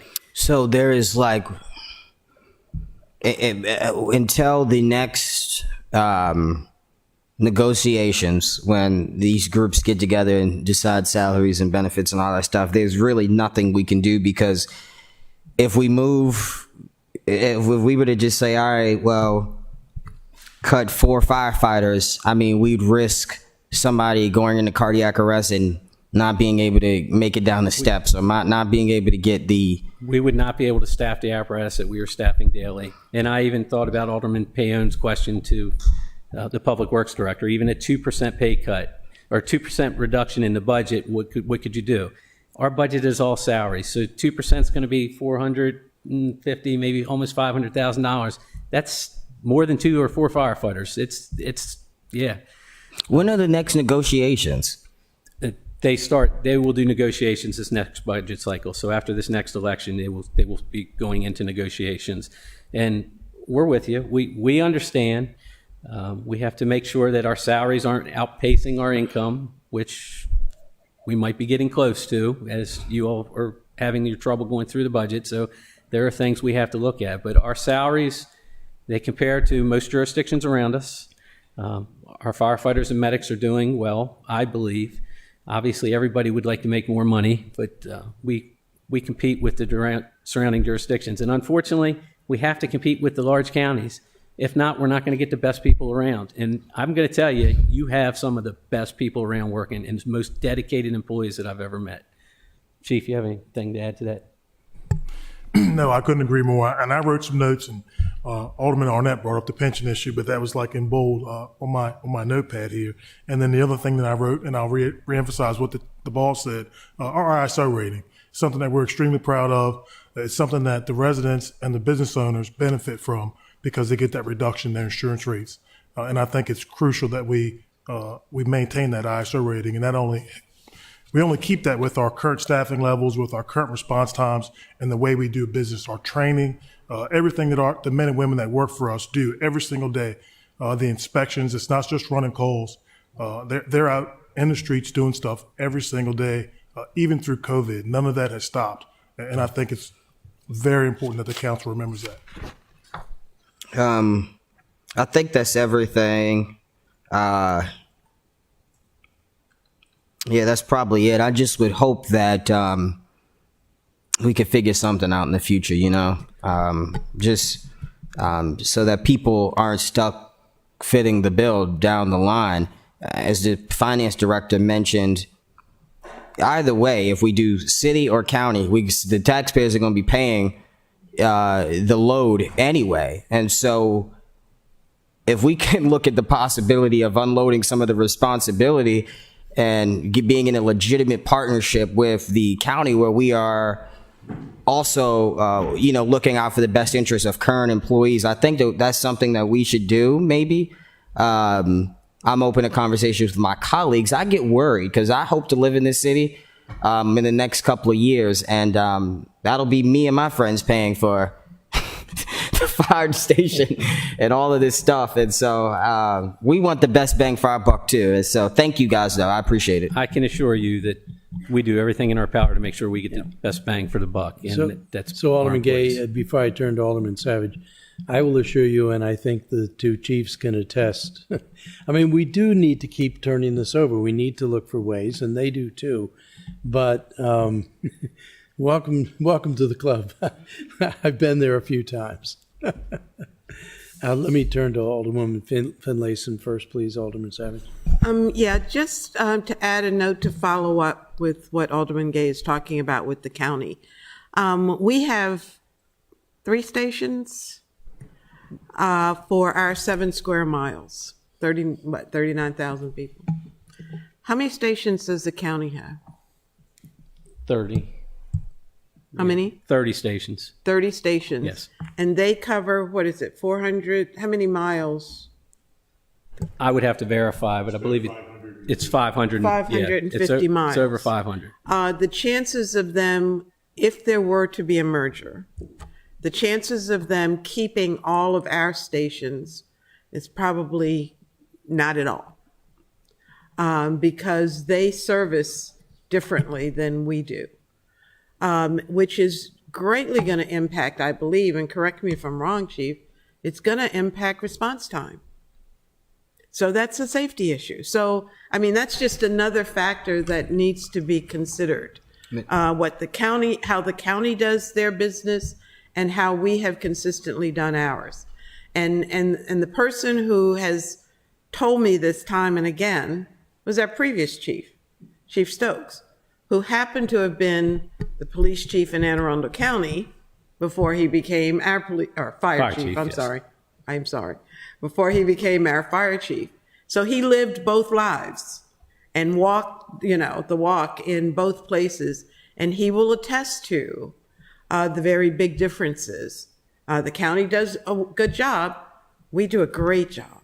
So that's just something else to keep in mind. Mr. Chair, if I could really quick. And I just want to make it very clear, like, the priority first is the firefighter or firefighters. Like, I would not want to see anybody lose their job. I don't want to put anybody in any situation where they're struggling to feed their family. But on the other hand, that puts the city in a position of feeding the city when we are bringing in or spending more than we're bringing in. And so it's a very much bigger picture. But to our Alderwoman's point, if the fire station does have to be closed, and again, this is all theoretical, I would be very much interested, and I'll keep saying it, them absorbing our firefighters. Like, shut down the station, but make sure that you're still paying the firefighters. And then my second question, to the point that she made, and you guys have mentioned this several times, response time and the ISO rating. What is the average, amount of money that the homeowner is saving with that rating? And is it so significant that if we were to close down a station, we see insurance rates jump like $200 a month per household, or $12 a month per household? Like, I'm trying to get a better understanding of the dollars, because also if the response time goes from, what are you guys right now, like a minute and 30? If it goes from a minute and 30 to a minute and 50, 20 seconds is a lot of time. But if it could save us, 8 point some change, I don't know. That's something that I would, really look at the research and consideration of. Unless you're the person in cardiac arrest where you're farther away, or unless it's your relative that's not getting that response because you're not there. Of course, that's what plays into it. And I don't know if Chief Spriggs can tell you an actual dollar amount, but the response times are the key that you lose out on. So whether it saves you $50 or $100 on your insurance rating, because your insurance rating has to do with fire protection. It doesn't have to do with that EMS protection, and that's 70% of what we do, and getting our medics and firefighters there, EMTs there quickly. So, and we talked about it. The Eastport station affects 4 of your wards. So, which station do you close? The Forest Drive station runs the most amount of calls. So, can you take that one away? And that's where those things vary. Okay. Thank you. You guys have been very cooperative. Like I said, we have calls on the side and stuff. This is not coming from a place of hate for the fire department. It's coming from this budget. I love the fire department. Sir, we understand, and our priority is public safety for the citizens of Annapolis, and that's what we're looking out for. Alderman Savidge. Thank you. And to echo my colleague, we've been asking yourself and police the big questions because you are the two largest departments making up the most growth in the city. But really appreciate everything you do. And even the ISO rating, it's clear when I was looking at your presentation how much of an achievement that is. And there aren't that many in Maryland or the country.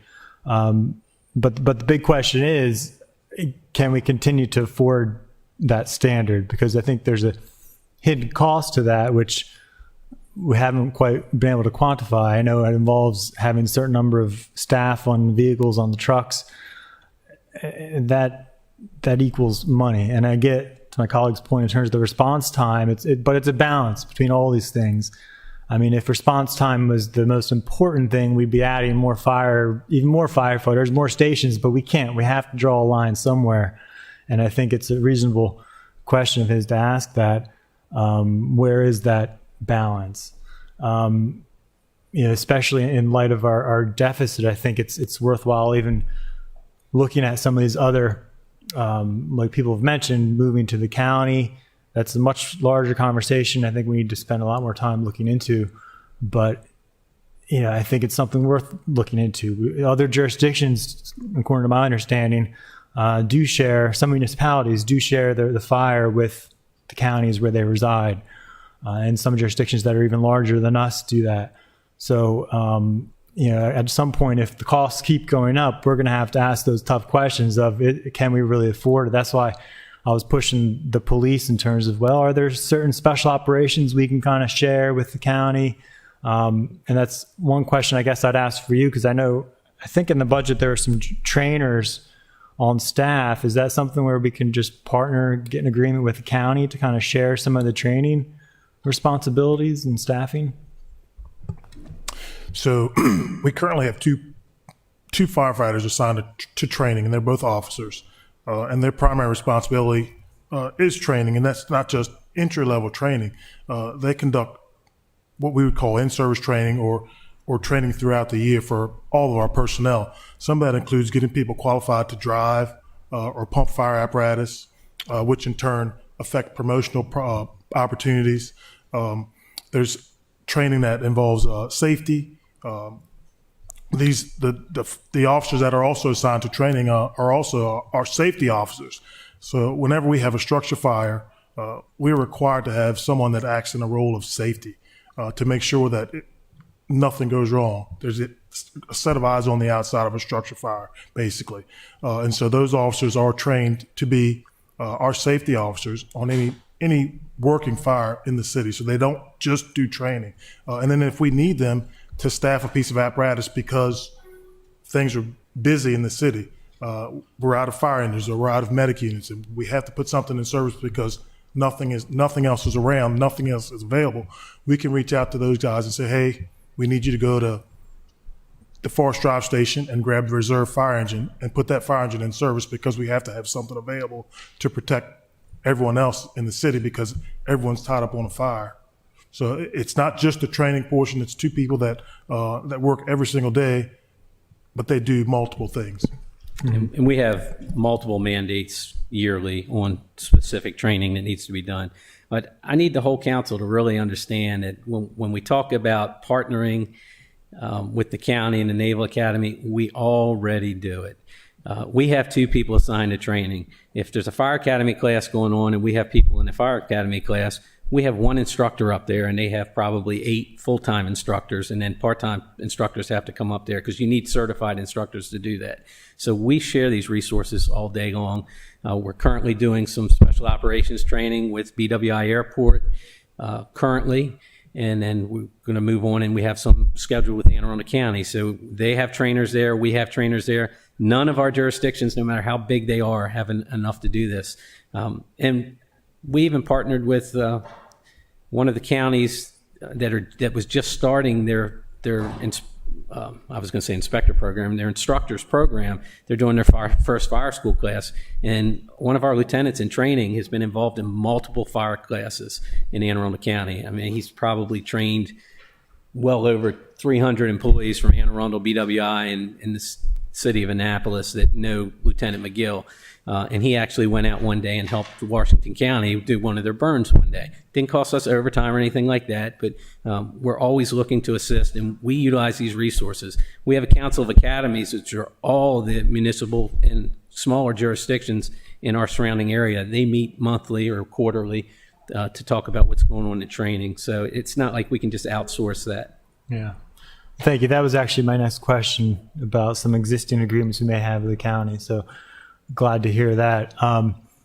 And so I also had a question about, I think you mentioned, six personnel per truck? No. The 6 personnel are needed on that incident. Now, our engine companies, our fire engines, we have 3 people on. National Standards 4, we run with 3. Our ladder trucks, we have 3 people on. National Standards 4. Our medic units have 2 people on it. So that's their primary functions in each one of those stations. The engine company has 3 people. The medic has 2. In 2 of the other stations, we have the ladder trucks with the 3 people in it. But that's where that is. But we are not meeting the national standard for it. We're running 3 people on it.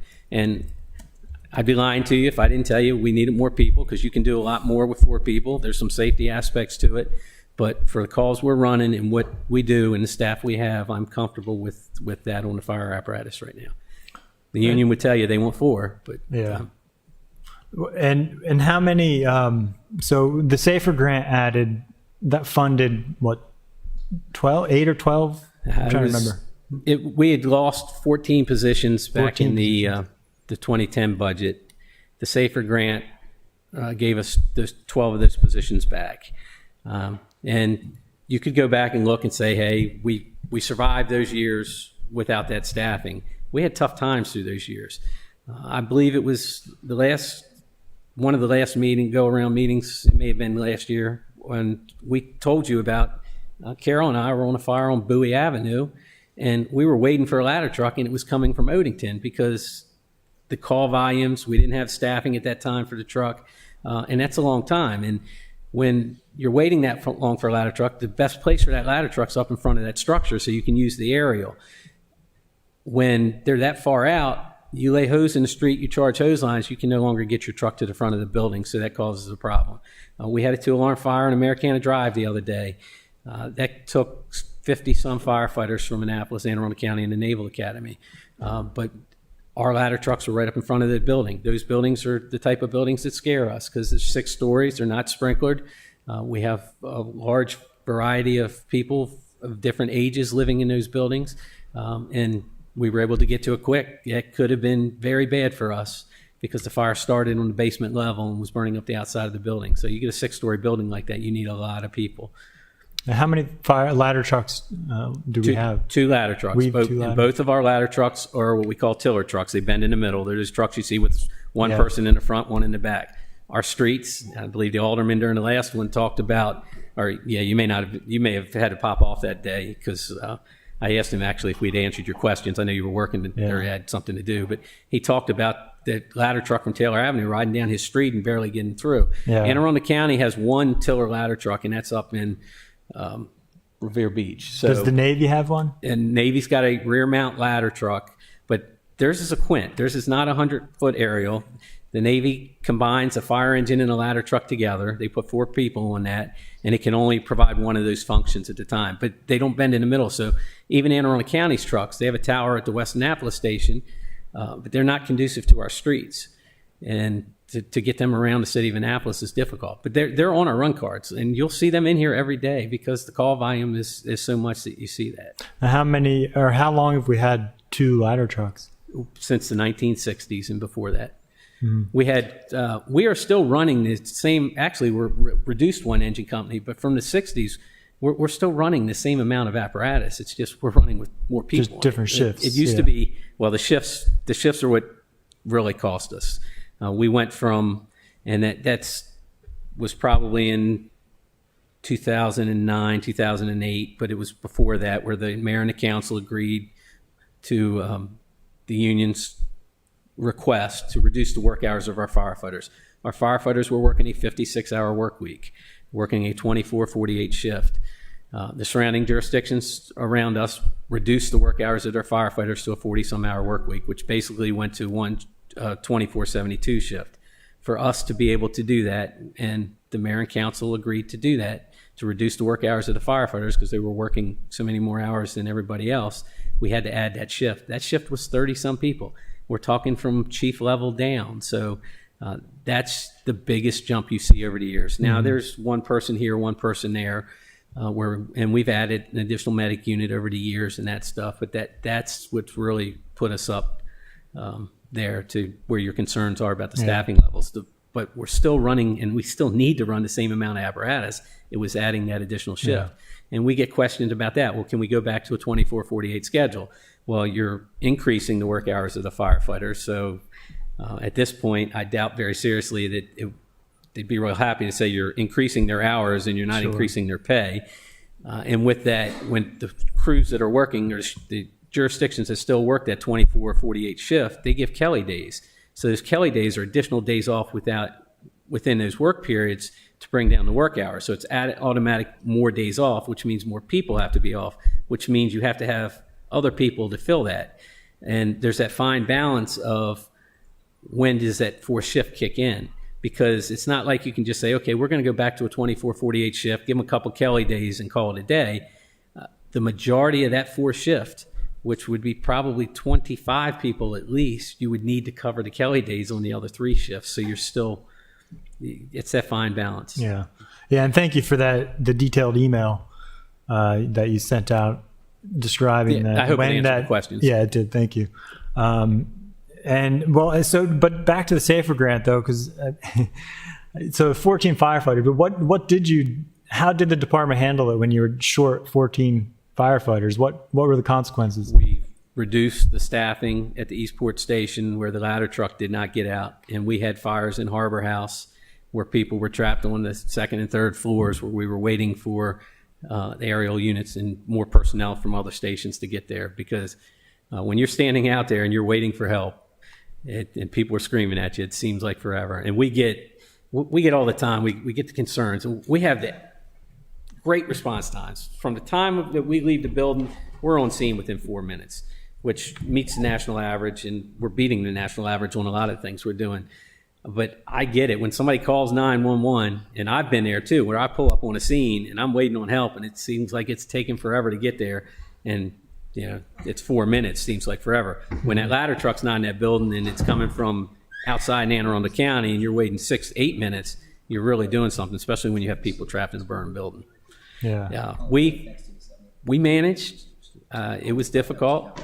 We had the opportunity. The council approved it. I'm not sure what the feelings of everybody, but they approved to get the positions back. We were always told that it was supposed to be temporary, the cuts, and we had the opportunity to do it.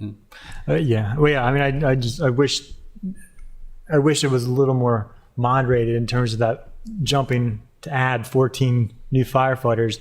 Because I mean, I do have to wonder if we needed all the 14 to have a fully staffed Eastport station or not. I mean, we do. We have 30 people assigned per shift. We have an obligation to allow 4 people on annual leave for the most part of the year, and other parts of the year it's 3 people. But so you take the 30 and take 4 people off that for leave. You're down to your 26. We have a minimum staffing of 25. We always need a position for educational leave and sick leave. So you're automatically at minimum staffing almost every day, especially in the summertime. And you get another person sick, or you get the long-term, as we call soft vacancies, where the people are off for 6 to 8 months on sick leave because of multiple different items. We're paying overtime, so your overtime budget increases. Our overtime budget isn't necessarily big enough for us to staff where we are and where we need to be at that 25 every day. So we have to watch that, but that's our goal. That's where we want to be. And then we have 1 investigator assigned basically per shift. And we pull those investigators during the day. When we send people to their physicals or they have to go to in-service training, we'll pull those investigators and they'll go on the fire apparatus, so they'll go do inspections. I mean, they wear so many multiple hats too. And then when you have to do an investigation, you need at least 2 people there. We partner with the county all the time, so the county and our city investigators are working together. But the city is responsible for the investigation, so we have the primary responsibility. And if it's a set fire, it's a criminal act, then we have to move on from there, where it's our responsibility. And if it's in the county, we can assist them. But digging through a fire scene, especially something like Americana Drive, it takes a lot of people to do that, and only so many of them have that expertise. Yeah. Well, I mean, it's certainly we're in a tough bind. I mean, if the costs are just going up, up, and up, if we can't find some way to reduce them, what options are we left with? I mean, both departments, yours and police, are just growing in terms of the percentage of our budget, and that's why I think we're bringing up the idea of, well, what can we partner even further with the county on? But I mean, so that's kind of the line of some of my other questions in terms of how you handle the calls. So the fire apparatuses go out. Do they go out with every emergency call, even if it's just a medical? Depending on the medical. When it's called into dispatch does a QA on the call. They have procedures to go through that they pull up on the computer. and ask questions about the severity of the call. So every priority 1 and priority 2 call, yes, you're going to see a suppression piece, which is going to be an engine or a ladder truck and a medic unit on that call, and maybe an EMS supervisor. I'm sorry? That's the very long one? The long one's the ladder truck, yes. That's the one that the Alderman was talking about. We have 2 of those. So you send those out with? If they are the closest unit, If they're the closest then unit. they go, yes. And very seldom they do. But the one at the Eastport station, if it's a medical call and they're in the building, they'll take the other medic unit and they won't take the ladder truck on that. Do they have like a smaller, just a truck that they can take out to some of those calls? So the issue with that is, and we've dealt with that for years and we've looked at it, but I'll take the example of Juliana Circle, which we mentioned over the past 6 months, where we had those children trapped in that house. If the fire engine, which was on a medical call at that time, took a pickup truck to that medical call, they were at that fire scene within a minute. When our fire alarm was still dispatching it, because they do a pre-dispatch, so they knew that the call was coming in with reported people trapped. If they were in a pickup truck, they may not have been able to go in and get those young men out or those young kids out of that structure. That's why if we had personnel to do it, I'd like to have 2 people in a pickup truck that could just run those calls. But we have to look at every call we're running, and we have to be available for the next call. So while that possibility is there and we continue to look at that, it's not necessarily conducive to what we're running. And like I said, that call there is a perfect example where our crews got there. They were able to get in and get those children out of that second floor of that house that was full of smoke. If they'd have been on a pickup truck, they may not have been able to do that because they wouldn't have had water with them or a hose line. And so when the fire trucks go out, I guess the medical calls, do they get distributed based on priority, or is it in chronological order for when the calls get? So it's the priority to call and the location. All of our units are dispatched by AVL, so the closest units go.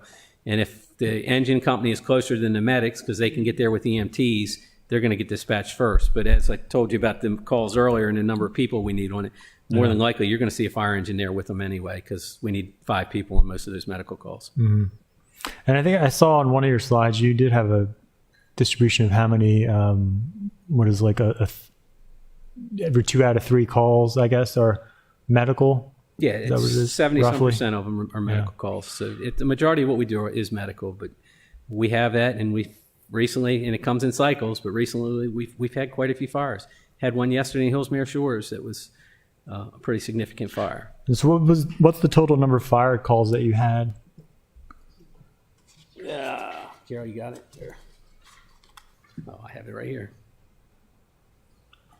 3,062. Yep. 7,400 EMS calls, 3,000 fire calls, 240 hazmat calls, 57 rescues, and then 729 service calls. So that's 3,000 specific fire related calls. Whether not all of those are working fires where you see fire blowing out of windows. Some of those are electrical outlets that are on fire or fans inside of the structure. The fire alarm's going off because somebody burned food. That's that. But we don't. Depending on the call and what the call takers are taking, it's the amount of equipment we run. So if it's a fire alarm going off in a residence, we don't send those 5 fire engines, 2 ladder trucks, and all that on that fire call. That fire call would get 1 engine, 1 ladder company, or 1 special services unit. So it depends on the call, it's the number of equipment we send. But just because it's a fire-related call doesn't mean you're going to get all those resources we talked about earlier. Yeah. Okay. I think I just have 2 more questions. So one, I guess, observation more so. I had asked HR or finance, I forget which, about the total number of employees that make over 125,000. And it wasn't too, I think it was like about 50 employees, 40 or 50, I think 40 in the whole city. And most departments had 2, 3, and including police, but fire had 12. And is that because all our supervisors, you have longevity in terms of people stay with the fire longer, retention, or is that due to some other kind of pay issue? I'm sorry, I didn't mean to cut you off. It has to do with the pay of those positions, but most of our lieutenants are probably, and they're our first line supervisors, they probably make 100. And that's most of the jurisdictions around you, you'd see that. But yeah, it's in their pay scale. So some of them have 12 years on the job, and it moves up. But those supervisory positions, I'd say the lieutenants on up are probably making that. Now, you may not have this. I'm just curious if you have data on like what the average length of service is for the lieutenants. Like, have they typically been with the city for a decade or more, you think? So in my previous career, when I came to work, it was nothing for somebody to have 30 to 40 years on the job and still be working. Mm-hmm. Today, our most senior employee does not have 30 years on the job. And we see that trend that we don't get the longevity that we had. But we have a very, I got tarnished one day because I said a younger department, but the turnover, and we've seen that with Anne Arundel County and the other jurisdictions too, the turnover is just there, that the number of years on the job is probably average is within 12 years. So, and like I said, our most senior person doesn't even have 30 years on the job anymore. And yeah. Before that was like unheard of. It was. Yeah. Well, that does seem like, I guess maybe when we do our next class and comp study, that'd be interesting to look at in terms of, because that's just, it still seems like a bit of a high number of people who make over that much money compared to the other departments. I was expecting police to have a lot more, but again, maybe it's partly because of the turnover in that kind of position. So last question, I guess, had to do with line of questions anyway, had to do with the fire marshal's office. Do you have any information about how has the size of that changed? Because I didn't think we had that many in the past, because there were about 2 fire marshals and there's a whole bunch of staff. It's that number has not really changed over the years. There's been different people in those positions. We had a battalion chief assigned down there. We've decreased that. The captain's running that division. The lieutenant just went back in there. But yeah, there's a captain, lieutenant, 2 civilian fire inspectors in there on a daily basis. I thought we only had one marshal, one inspector. So no, their titles have always been deputy fire marshal. It's just everybody considers the head person the fire marshal. But I mean, like 10, 15 years ago, I thought we only had one of each, one inspector. Now we've always had 2, 3, but the number of inspectors in there is still the same. It may have been on the budget forms not listed that way because they were firefighter first class position, because they were firefighters at the time, so they weren't civilian inspectors, and we took 2 of those positions and made them civilians, so it was less pay and they didn't have to be trained to be firefighters. So we was at that time that we were making some of the jobs of the civilian positions. But as we continue to look at it, it's because we can do so much with the uniform positions, even the ones on day work, that it's like the training division that you were talking about earlier. If we get extremely busy, we call them up and say, go put such and such fire engine in service, and we can do that. I can't do that with the civilian inspectors. But that number in the fire marshal's office has been pretty close to the same for quite a while. Mm-hmm. Okay. Well, thank you, gentlemen, for the answers and for your commitment to the city. And but definitely appreciate what you're doing. We're just also trying to address. So if you guys have any, I guess, answers for us, ideas for us in terms of how to address this bigger issue and how to kind of bring under control some of these costs and increases, we're all ears. And I know you have, looking at your distribution of pay and how much actually goes to operations, you are trying to keep it limited, but it's that big staff cost we're really trying to get a handle of. So with that, thanks. Yeah. But So in my old age, I've learned to let the other council persons ask the tough questions. They were the same, and you can tell that I had the fire marshals right in front of me. I do think that we need to think about this in various levels. The first level is we're expected in one way or another to provide fire and ambulance and all the other services to our citizens. And from there, we go down to if we're going to do it ourselves, we have to pay for it. If we're going to have the county do it, we're going to have to pay for it. It's just a question of which pocket the tax dollars come from. And then it starts to boil down to what is your evaluation? Can the county do this more efficiently than we can do it? And I haven't seen that evidence. In fact, I think our ISO rating would argue that we do it more efficiently or professionally.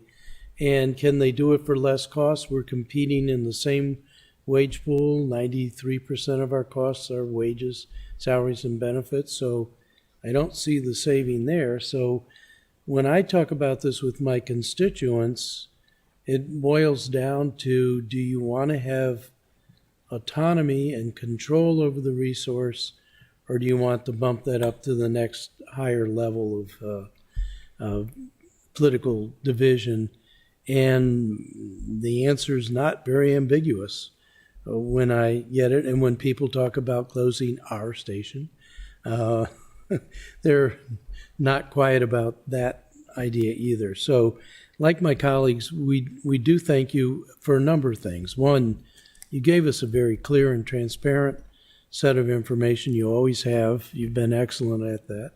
And of course, we admire the service you provide and the risks you take on our behalf. So when we're asking you uncomfortable budget questions, it's not because we don't have a lot of respect. It's because we're trying to figure out where we can find ways to slow down the growth in our costs. And sooner or later, we'll hit a wall, but my bet is that wall is going to be that we're going to find other services that we don't want to provide rather than public safety and public works. So again, thank you. I think all of my colleagues, thank you for your presentation and your service.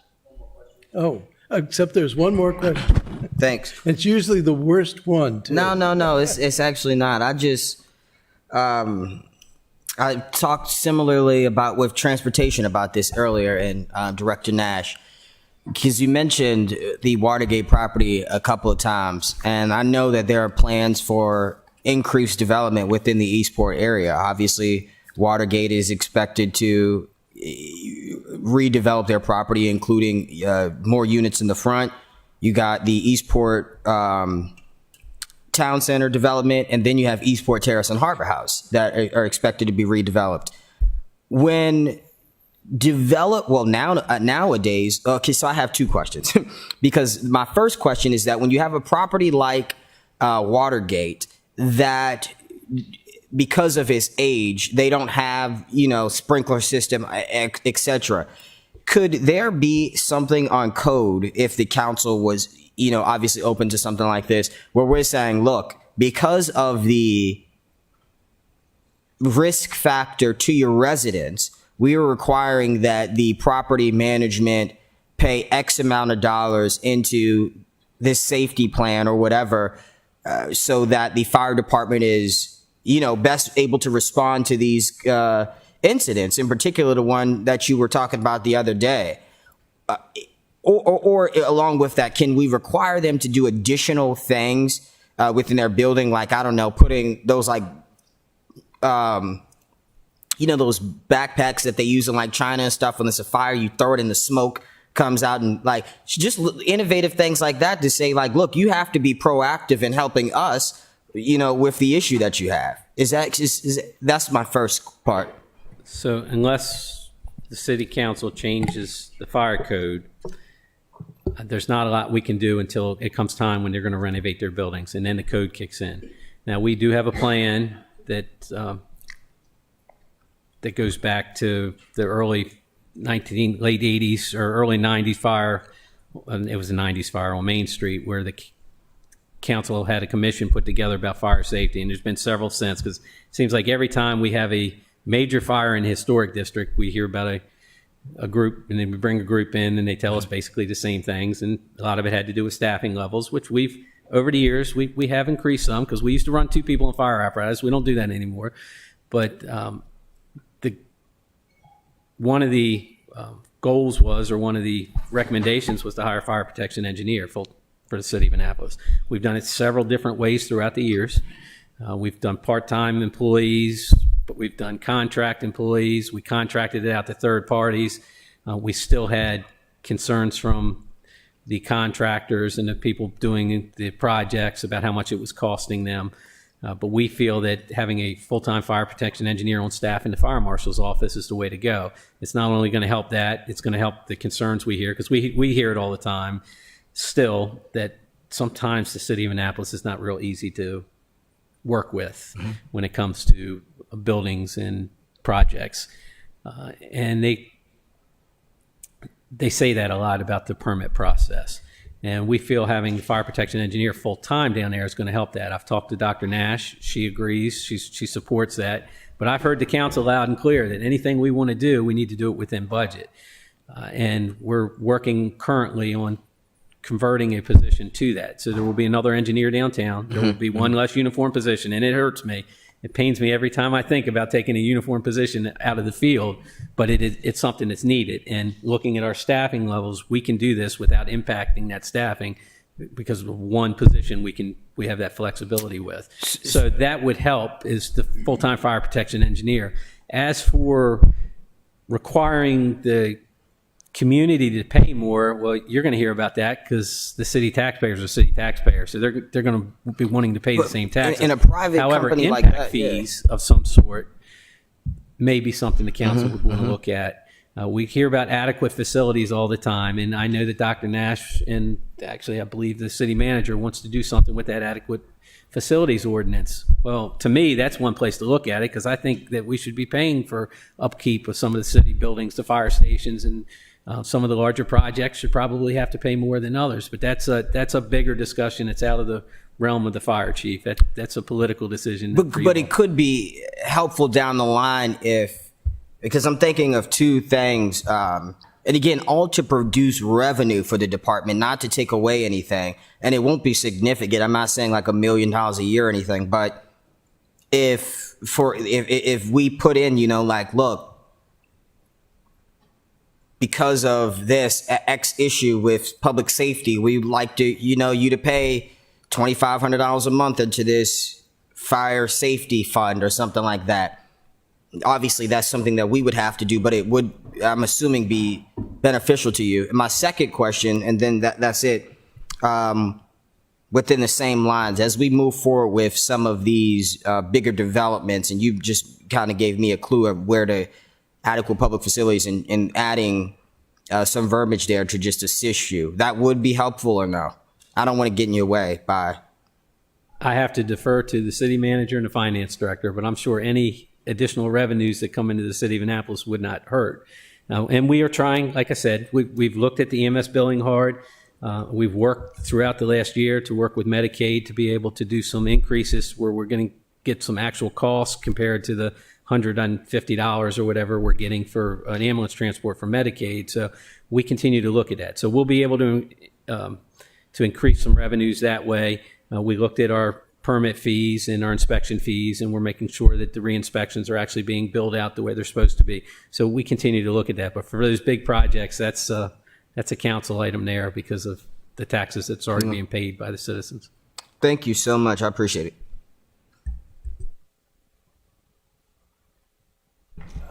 I think that wraps up fire. And again, thank you for your being here tonight, answering our questions. And obviously, we will have follow-up as we proceed through the budget. So thank you. And we appreciate it. Thank you. Yeah. And I've told you before, we have nothing to hide. We can answer any questions you have. Okay, well, have a great vacation. Yeah. All right, I think we're ready to do transportation. I see Dr. Dua in the back.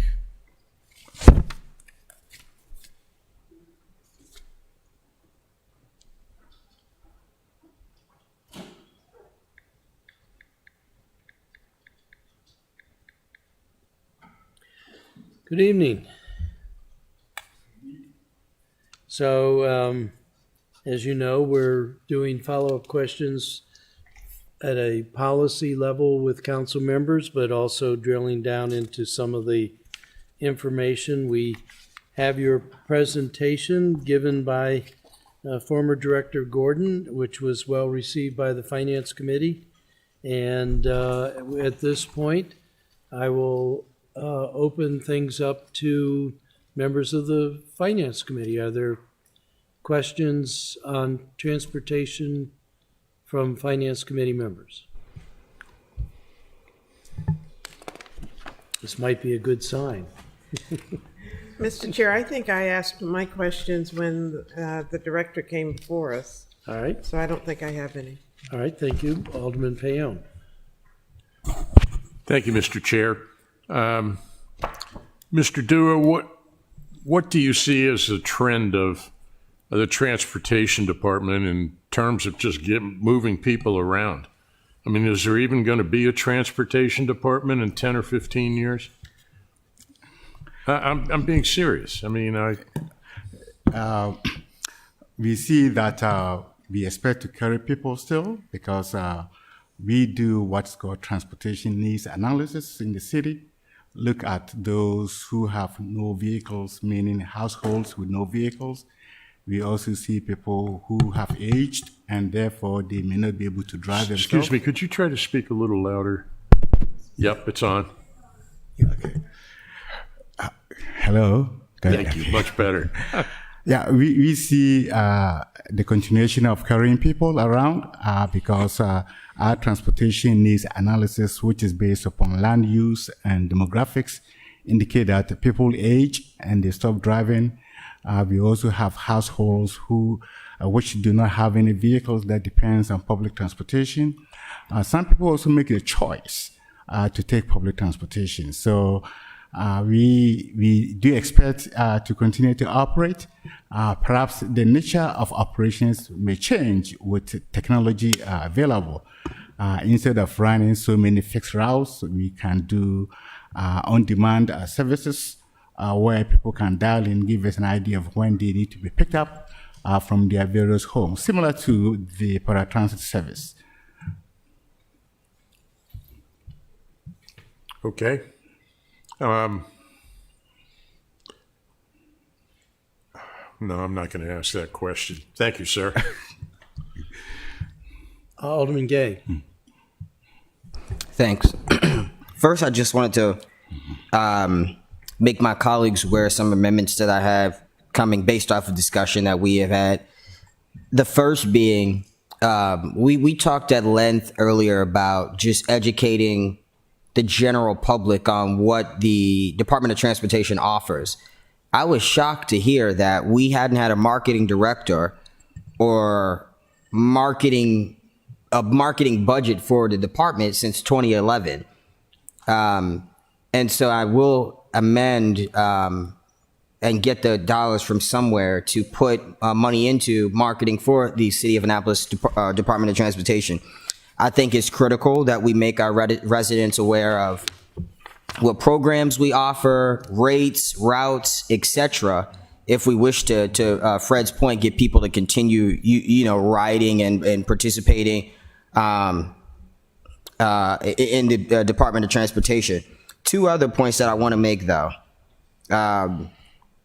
Could you elaborate a little bit? What do you think we would gain by more marketing budget?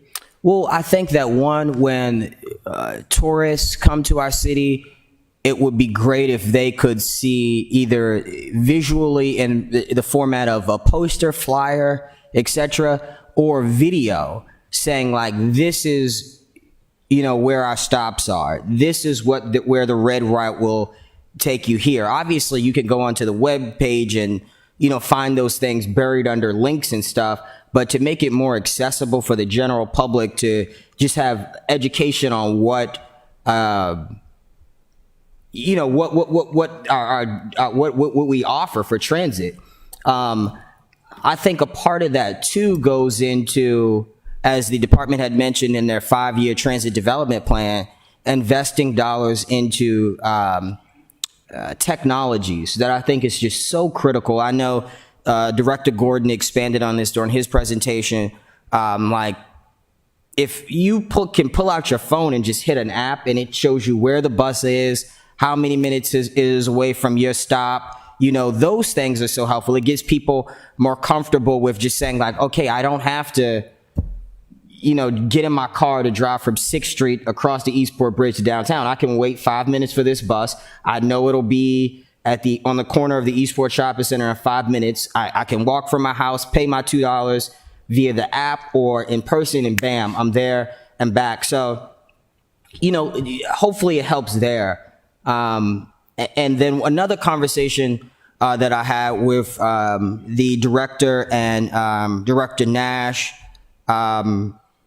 and Mr. Moore was something that's so passionate to me. Obviously, the electric bus or the electric vehicle. And the issue is the regulations that we have from the state grants that we receive. And there really is no wiggle room because, as you are well aware, if we cut any of that grant funding or if we don't accept it, then we might not be able to run our transit system. And so what I am hoping to do is to use some dollars, as I made clear to the director, to create a task force, a study group or something to look at really modernizing our fleet and looking at external grants and ways that we can do so expeditiously so that we're not waiting 5 to 10 years to break this state contract. And I'll share the example that I used with the director earlier today. The city of Austin, and I may have shared this with some of you previously, the city of Austin had an issue with their public transportation where ridership had gone down due to the influx and popularity of what they call service or they call ride sharing or contractual ride sharing apps, Uber, Lyft, etc. So what the city council did in Austin was that they put a moratorium in place on contractual ride sharing apps like Uber and Lyft so that they could not operate within the set square miles of that city. The city then invested dollars into technological updates for a rideshare program called Ride Austin, which basically they put like 15 cars out on the streets.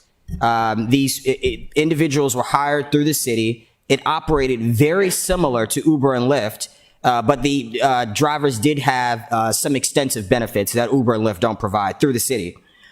And they created an on-demand transit system that was so successful it outdid Uber and Lyft within the city for two reasons. One, it was much quicker, and two, people were eager to invest in their city transportation in a way when it was more efficient for them. And so it was so successful that these two groups ended up hiring lobbyists to come in and, lobby the state government to overrule the moratorium so that these ride-sharing groups could come back into the city limits and provide services there in direct competition with Ride Austin. My point being is that they were brave enough to say, like, look, we really have to, create some sort of solution for our public transportation where if we aren't, just putting $1 million or $2 million into completely redo the fleet, at least we are providing, intermediate transportation alternatives for our constituents so that we could, get that reinvestment back into our transit system. So just all of those things, those would be the two amendments that I'm bringing forward right now for the Department of Transportation. One, I would like to see some dollars allocated for marketing purposes and technological advancements within the department. And two, I would like to see some sort of task force or maybe even contracting out to a business that specializes in this field, but giving us a 2 to 3 year plan in where we could create some alternative to the existing transportation that we have that would still provide and create revenue for the city.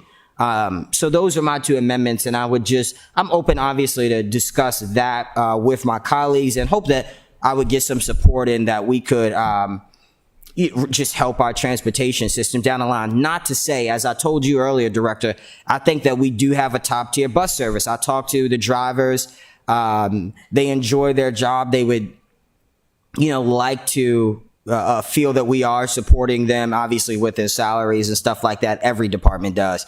But I do think that just providing this alternative would just help rideshare overall. And so that's where I'm coming from with my 2 amendments. Okay, let me make comments on, okay, go ahead. On the marketing aspect, if you recall, prior to 2011, the department used to have a marketing specialist, Paula, forget the last name. And one of the tasks that she used to do is to go to businesses, talk to them, give them brochures, and also offer training in terms of taking the bus. We also have some marketing materials, so when there are special events, she will attend, talk to people. Some people might not have even heard about transit, or their perception of public transportation is that it's not safe. So she will be at the forefront to basically talk to people to bring awareness to the public transportation system. So that's what we used to have prior to 2011. I think from 2011 budget, the position was cut. It has never been funded. So that is what I did mention to Alderman Gay this morning when we had a discussion on transit and land use planning. The other thing is on the technology front. I think you're talking about where is my bus. We have looked into that. Everything comes with a cost. When we do apply for technology, as we did for the bus video surveillance system and also for the electronic fare boards, there are bases for that. Currently, we do have some system that give us, especially those in the office, an idea of where the bus is, at what speed it's going, who is in the bus, and so on and so forth. We do have that. But last year, we did look into the cost of creating an app that would take that information. It was prohibitive. So we believe that as technology becomes available, it will be cheaper. So if you look at the TDP, it lays out, I believe, a 5-year plan where things that need to be done in the short term, and the medium term, and in the long term. You did talk about task force. Typically, we the department, we don't have a task force because every 5 years we do review the entire system and then look at where are our weaknesses and strengths, what are the opportunities. Back to Alderman Paone question of people riding the bus, that is where the transit needs analysis actually takes place. So for instance, now in the many years from now, you may need somebody to pick you up because you may not be able to drive your bus. Your personal vehicle. In that case, you call us, you make an arrangement, you pick you up. Are you going to see your dentist or your primary care physician or your girlfriend or even grocery? So as the population ages, these are the opportunities to increase the use of public transportation system. So that's the comments on what we have. So. Thank you, Mr. Chair. Yeah, so I think really, Alderman Gay is hitting on a lot of great points. I see police, fire, and also Department of Transportation that has a lot of potential, and I think that they really have a potential for reimagining, right? We want to see police reimagined in terms of going more towards, a less forceful approach, and maybe I should say peaceful approach. And then for fire, I think we're looking for something that's going to be more sustainable and maybe meeting something where they're realizing that they're more medical than they are actual fire these days. But also I think with transportation moving towards that electric future. And I know that's all three are tough to do in one budget or one budget cycle. But that, for me, I think is definitely where I'm looking to see some the department going in the future. Because I know at one point in time, the former director was talking about they were going to do a trial run for the on-demand shuttle service. I believe it was going to be down Edgewood Road because we don't have any transit that goes down there right now. But I think he said it was cut, I guess, last budget because we had because of COVID and everything that was going on. Is that something is that in this budget, or is it something you think is going to get picked up in the future? Where is the status of that? The micro transit proposal in the TDP is, I think, what you are talking about. Currently, what we are looking at is to make it cost neutral, so that you don't see it in the budget. If you do recall, we do have the orange route, which has the lowest ridership. So the idea is to convert that to basically cover the existing areas that the orange route says, plus other areas in the city where the demand for public transportation, specifically for fixed route, is almost not there.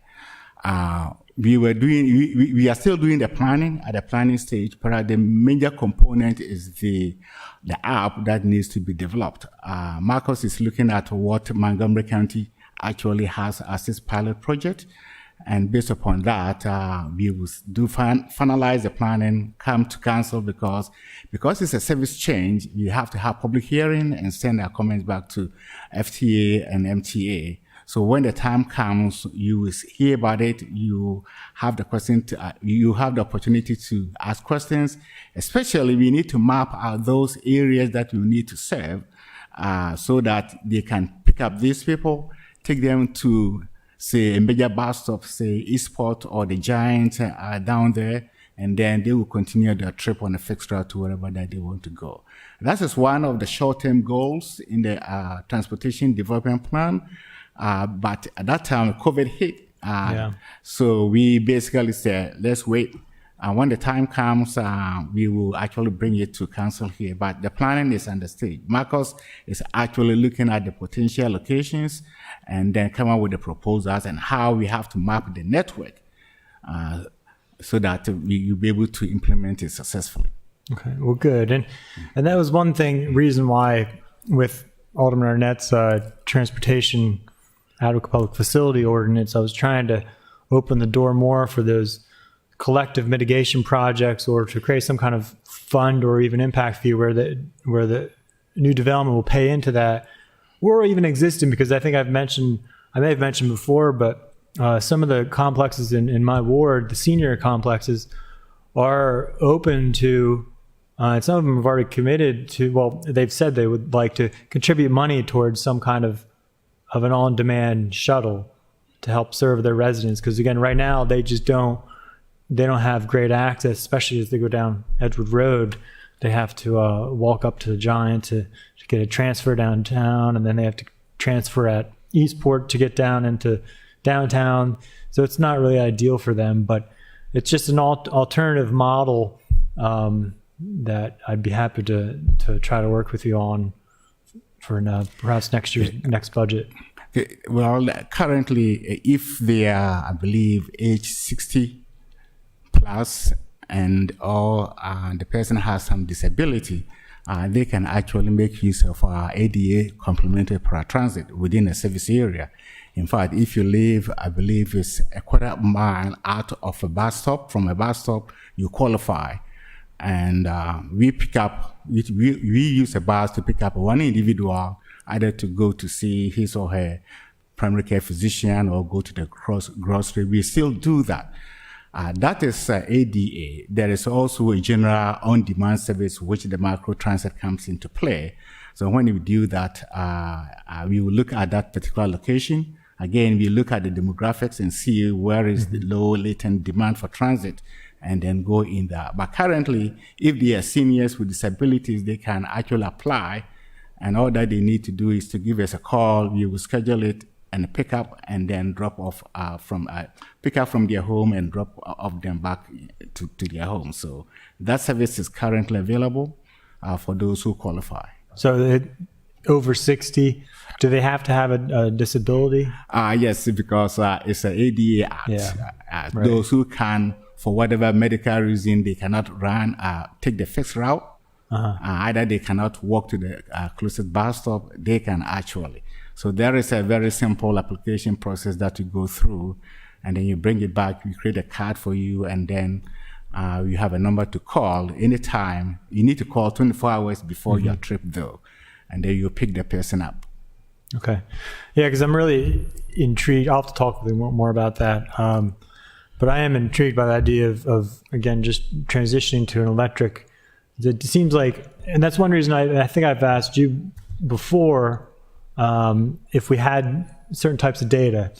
I know you're a data guy, and like one of the data I was asking for was real-time ridership information, so we can figure out when the peak hours of usage are, because during those peak hours, we'd probably understand that we need to use a larger bus.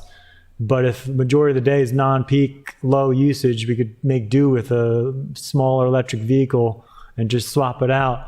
But those are the kind of things like I'd hope we can transition to.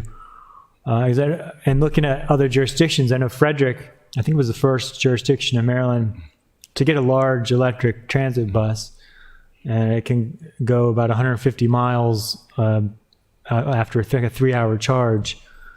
So I don't know if anybody's reached out to them. I'm curious how it's been going for them, and I'm not sure like what's the average mileage that a bus of ours travels in a day. I have to check the data, but we do collect the annual mileage because we have responsibility to report it to FTA every year. But I can go into the data set to look at each route. Talking about the electric buses, Frederick, we have talked to them about that. Their buses cannot be used all day service. In fact, if currently they are using 2 buses on a route, for the electric buses, they need 4. Mm-hmm. Because somewhere in the middle of the day, basically the battery is run out. The reason is that for most electric vehicles, it's the takeoff that takes most of the power from the battery. So if you run a public transportation in the city, guess what? Stop and go. So we have talked to other manufacturers who also sell clean diesel buses, and there are several steps that need to go through. The Frederick one was a special project that I believe they go through Congress and kind of an experiment. If you are aware, MTA actually has laid out of a plan to transition from clean diesel buses to electric buses. It's not only for MTA, it's for the whole state of Maryland. And in that, they are going to write the specs for electric buses, which we can piggyback in terms of procurement. Because when we do that, the city doesn't front the cost. They will pay for everything and then send the city a bill for that. And I believe, if I do recall correctly, the timeline to look at the specification is about 2035, where they will have all the information necessary. Currently, they have a pilot project that they are running. So from the pilot project, they'll be able to determine which works and which doesn't work and what can happen. You can also look at Howard County electric buses. Currently, almost all of them are sitting in a garage. They must what? Almost all of the electric buses are sitting in a garage. They are not working because that was early part of the introduction of electric vehicles or buses that they bought into, because at that time the technology has not matured enough, and they have really suffered greatly because it's a huge investment in terms of the purchase and then the infrastructure. And still, most of them are actually parked most of the time. I believe our fleet maintenance manager will be able to tell you more about that because he did work on them too. So we are there, we are on our way there, but it's a transition that will take time. I don't think at this time Annapolis may be able to afford to spend about $1 million on one electric bus, including the infrastructure. Because we look at it, the smallest one is 35 foot long. It costs a minimum of $800,000. Even if you have state funding, that will require 10% of that, or up to 20% of the cost. And the city manager is aware that I'm asking money for even one bus that needs to be replaced. So the cost is a factor, and also the technology. I hear you, we cannot buy any bus that we want, especially with federal dollars, because all the buses we buy must actually meet FTA requirements before we can use federal dollars to do that. Yeah, I mean, there's a lot to look into and factor in, and we may end up having to get a consultant to do a more in-depth analysis, because when you talk about costs, you have to factor in how much are we going to save based on no fuel cost anymore, except for the actual electric charge. The lower maintenance cost on these vehicles. I've had mine for almost 2 years, haven't had to take it in for any maintenance. So, there's certain things, benefits and cost savings that need to be factored in. And plus, that's where I'm trying to say, if you shift to a different model that utilizes smaller vehicles, or at least smaller vehicles during non-peak times, you can rotate in a new electric vehicle, maybe get 2 electric vehicles for the price of smaller vehicles for the price of one larger. But anyway, that's more than obviously we'll deal with in this budget. They're just kind of in the future. On cost, but thank you, though. I have personally analyzed the cost of electric versus clean diesel bus. If you factor in the cost of purchasing the electric bus, there are no benefits at this time, because we took our fuel costs and took our maintenance costs, which we keep track of that. So if you buy a clean diesel bus for like $400,000, okay, at the end of 10 years, you are not going to hit $800,000. If you buy electric bus for $800,000 and the infrastructure, remember at a certain point in time, you have to replace the bus. I believe you are aware that we do have one hybrid diesel bus. Okay, last year alone, we spent over $50,000 just to change the battery. So if you are going to factor in the cost of buying the buses, there are no benefits in terms of money. But if you're looking at environmental emissions, yes, there are benefits. So at least based upon our initial analysis, that's how we see that. I can share that with you if you're interested. Yeah, I am, because with the battery thing, on a residential vehicle, my vehicle has the battery's guaranteed to a certain amount of miles. You think they do something similar with the buses, but they're designing semi-trucks now, electric semi-trucks, a couple different companies. So if they can do that across the country with the same amount of weight, I'm sure they'll get there soon with the buses. Oh, thank you, Mr. Chair, and thank you, Director, for coming out tonight. First question is for clarity, and I might need the city manager to help me with this. My understanding on the City Dock redevelopment project is that part of that is going to be introducing some automated, to speak to Alderman Gay's question, there will be some vehicular signage automation for people to get to Hillman Garage. Can you speak to what the scope of that is? Is that going to be for the other garages, or this whole signaling thing? Right. That's our anticipation. Yeah. So it would be for the whole system, for all the garages. Okay. And it's also going to, planning and zoning is doing the wayfinding for vehicles. Right. And so we're going to actually incorporate that into that project as well. So they're going to do the wayfinding, but also the signs for that addresses parking Alderman Gay's question. And then the second question is, I am chair of the transportation, and there's sort of this frustration in sort of transportation having this relationship with the parking department. Jody might be able to help me with this. Could you say how much percentage-wise does our parking revenue support the transportation budget, and how much of a barrier or handicap is that to adding the advancements that my colleague Alderman Gay and Alderman Savidge are speaking to? Is that a typical relationship that the parking revenue is sort of supporting the transportation department, and when will that relationship sort of end? Okay. Is that, I hear that's a national problem, that the transportation departments are running on a deficit and the parking revenue has to support it. But could we ask, like, the president in the infrastructure bill perhaps to pay for our transportation deficit? Or, it's our hands are tied, are they not, in adding all of the things that my colleagues are asking for? Okay, let me talk about the relationship between the public transportation and parking. Yes. Since being in the department, there is the assumption that excess parking revenues, so parking revenues must be used to support transit. There are no federal requirements for that. If you recall, when you run public transportation, it costs money. You get grants. We do get grants for operating. We do get grants for purchasing equipment. All these grants come with additional local match. I don't know the genesis of the relationship between the Annapolis Transit and parking, but I believe somewhere when the Fed asks them, okay, you're going to give you X amount of dollars, you need to bring this amount of dollars to the table.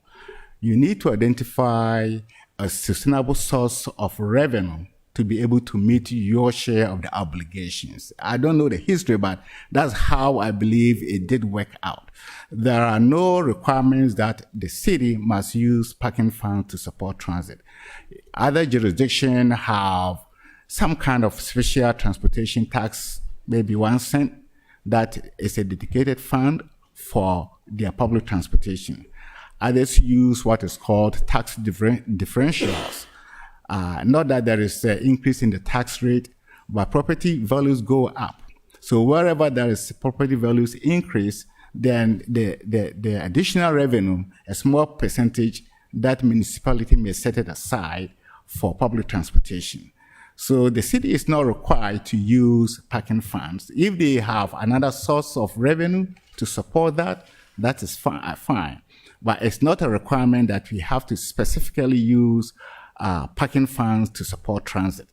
I also know that some jurisdictions actually go way beyond what the federal government and the state government give to them because they want a much more robust, much more frequent services. So they pay more into that. Overall, we do have at least about 50%. Correct me if I'm wrong. It varies in terms of capital and operating grant to support the transit system. And this year and the following year actually are even better because of the care funds that we did receive. That goes a long way to support that. Yeah, we were very fortunate to get the COVID funding. So would it be an incorrect statement to say that the transportation department is running on a deficit?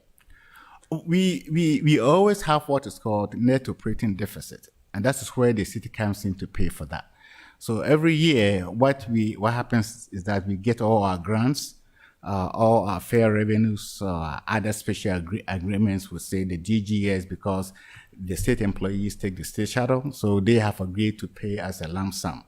So all these are taken into account. I know that, correct me if I'm wrong, Jody, that on the average, we get about $2 to $2.4 million a year to support the whole transportation department. Remember, the transportation department does not run transit only. It's transit, planning, and parking, and taxi. So if you look at all this, to greater extent, we use a lot of funds, grant funds, to support the transit operations. The rest of the money that we do get through transfer from the parking fund is to pay for those who do both transit planning and transportation planning, or the taxi services, or the management of the taxi. So that's the way that it works. It's not only for transit, so far as I know. Okay. I think also I just want to conclude by saying that to also address Alderman Gay's concern, from attending these internal meetings with SP Plus, who is our parking management company, they are qualified to do all of these things. They have the capacity to do all of this high-tech stuff, but I've sensed, that it's all a budget constraint, and they essentially work for us. We have to direct them to, so it is a policy decision that we'll really have to work strongly on because of these budget constraints. So thank you very much. Thank you. Before I turn to my colleague, Alderman Gay, I wanted to ask a question. I share my colleagues' desire to see us move to an electric system, but I understand, and I would remind those who are not had not been on the council that we rushed to get jet propulsion boats for the harbor master and found out that it spent much of its time waiting for parts from Canada, and it was a technology that really wasn't right for us. What I really would like to see is a regional transit system. Years ago, we had an exercise where we were approached with Howard County and part of Prince George's County and Anne Arundel County, and our buses and bus drivers were going to provide the backbone for that system. It failed, I think, largely because some personal politics, but it does seem that we really, and I feel like MTA, for some reason, doesn't really help us in this regard, that we really do need to have a truly regional transit system. I remember one person testifying saying that many bus trips don't stop at the city borders. And in fact, a lot of the more important getting people to jobs and to education go outside the city borders. So I don't know whether there's any possibility of resuscitating that kind of notion of having a truly regional system down the road, but I would love to see us get back into entertaining that prospect. Okay. We talked to our counterpart in the county, Mr. Raymond Robinson. The county and the city they are part of the Baltimore Metropolitan Planning Organization, which has the responsibility for regional planning within the Baltimore region, which we are part of that. Through that, they do have some funds.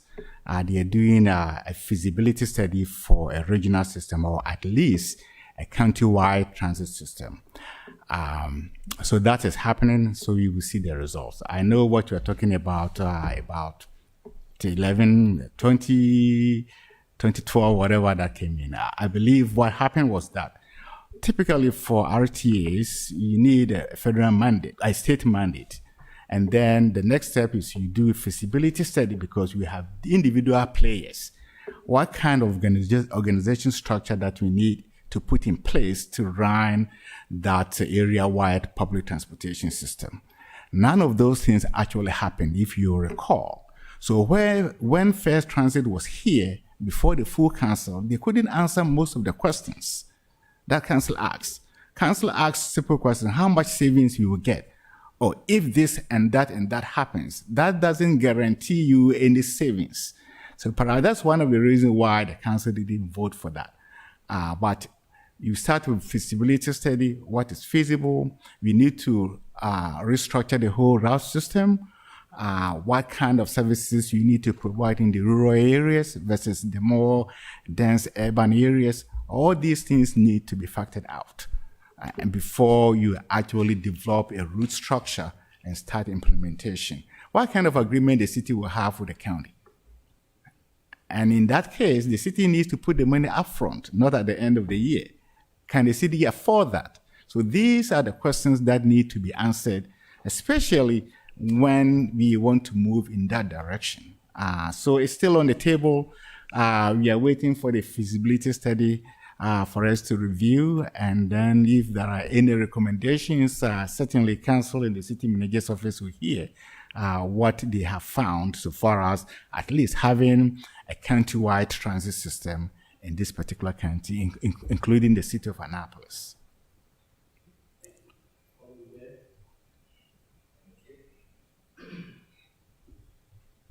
Just to, and this is my last question, but I think, again, because my colleague Alderman Savidge mentioned it, what we talked about earlier as it related to, and we talked about it with fire, where we use or leverage the minimal control that we have with development to get dollars to invest in our transportation. And so two things. One of the things that you mentioned to me, which I told you at the time, I thought it was an excellent idea, and I hope to put it into legislative format before the close of this term. But I wanted to get clarification now that the city attorney is here. So if we could have that conversation again, what I had proposed was that, well, let me do this first. Let me first tell what your idea was, and then I'll talk about what I have proposed.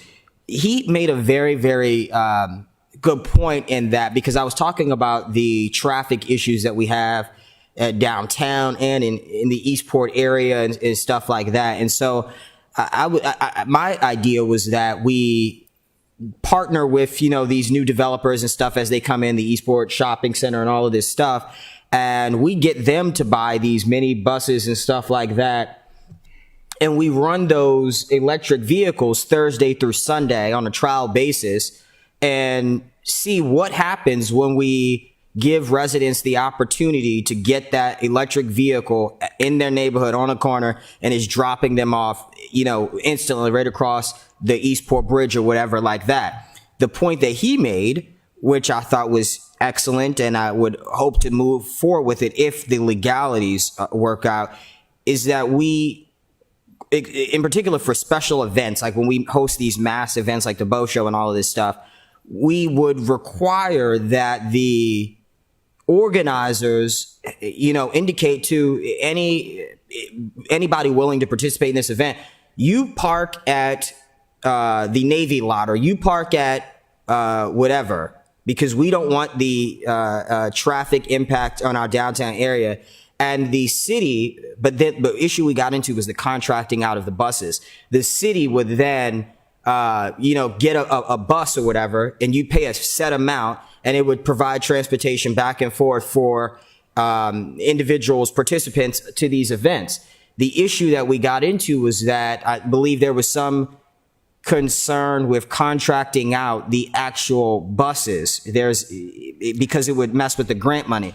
Okay. So with now the city attorney present, how could we, because I definitely do want to move forward with that legislation, but how can we do both, where we make it so that the special events are under some sort of procedure where they have to rely on the city for transit, and we require the development, as my colleague had mentioned, to put in dollars, not just in the physical infrastructure of a bus stop, which is $25,000 or something around that, because we just put 2 in Ward 6, but actually saying like, hey, I'm going to put $100,000 into this this fleet to provide transit services, not just for this mass development that I'm about to erect in the city, but for the overall public.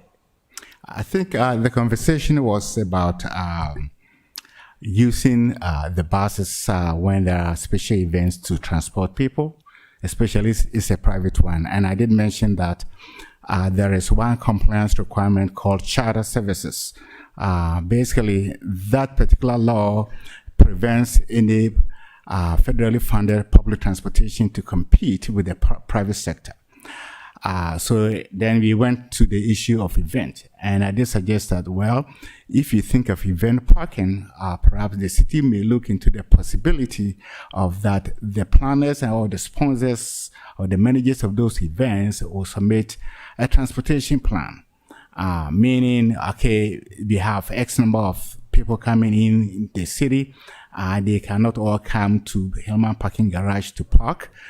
We have the Naval Academy Stadium, so we are going to basically provide kind of a shuttle service from the stadium to downtown. That will be on that particular event organization, not the department, because we are not allowed to basically charter out the buses. I told you that even if the mayor wants to use our buses, based upon the charter requirements, we need to submit that request to MTA, which provides oversight for FTA to approve, to make sure that it is not in competition with the private charter buses. And you are talking about how can we go about that. I can finish you with the charter policy, which has reference to, with respect to the state and the federal government requirements, and see how it works. But we are not allowed to. Not only that, every quarter we are required to submit a charter bus report asking you, they do actually provide charter services. And on that particular form alone, you have several other reports we submit. They require a signature saying that whatever that we are saying on that piece of report is true to your knowledge. So we are not allowed to provide charter services, but if you're thinking of the e-cruises, I think the event organizers can actually look into that so that people can park in their outlying parking areas and then come to the downtown, assuming that the parking garages are full.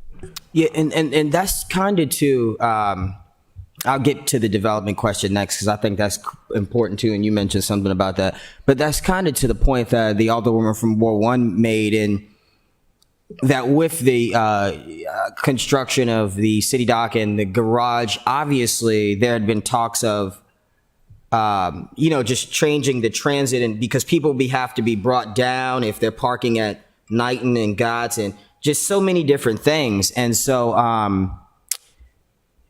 maybe that's an opportunity there when we get to that point to say, look, let's see what we can do with, while we have the year or whatever to mess around with in alternative routes and stuff like that.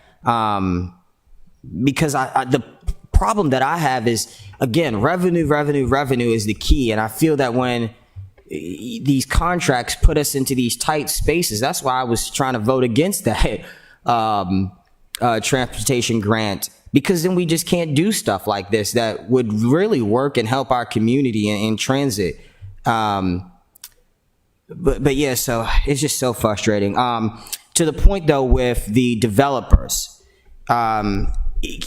legally, Assistant City Attorney, can we set the council policy that would require new developers, or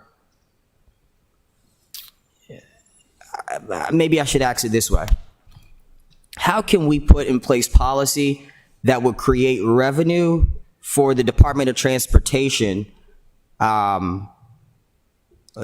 through the traffic mitigation process to the legislation that Ross and the and Alderman Savidge had sponsored?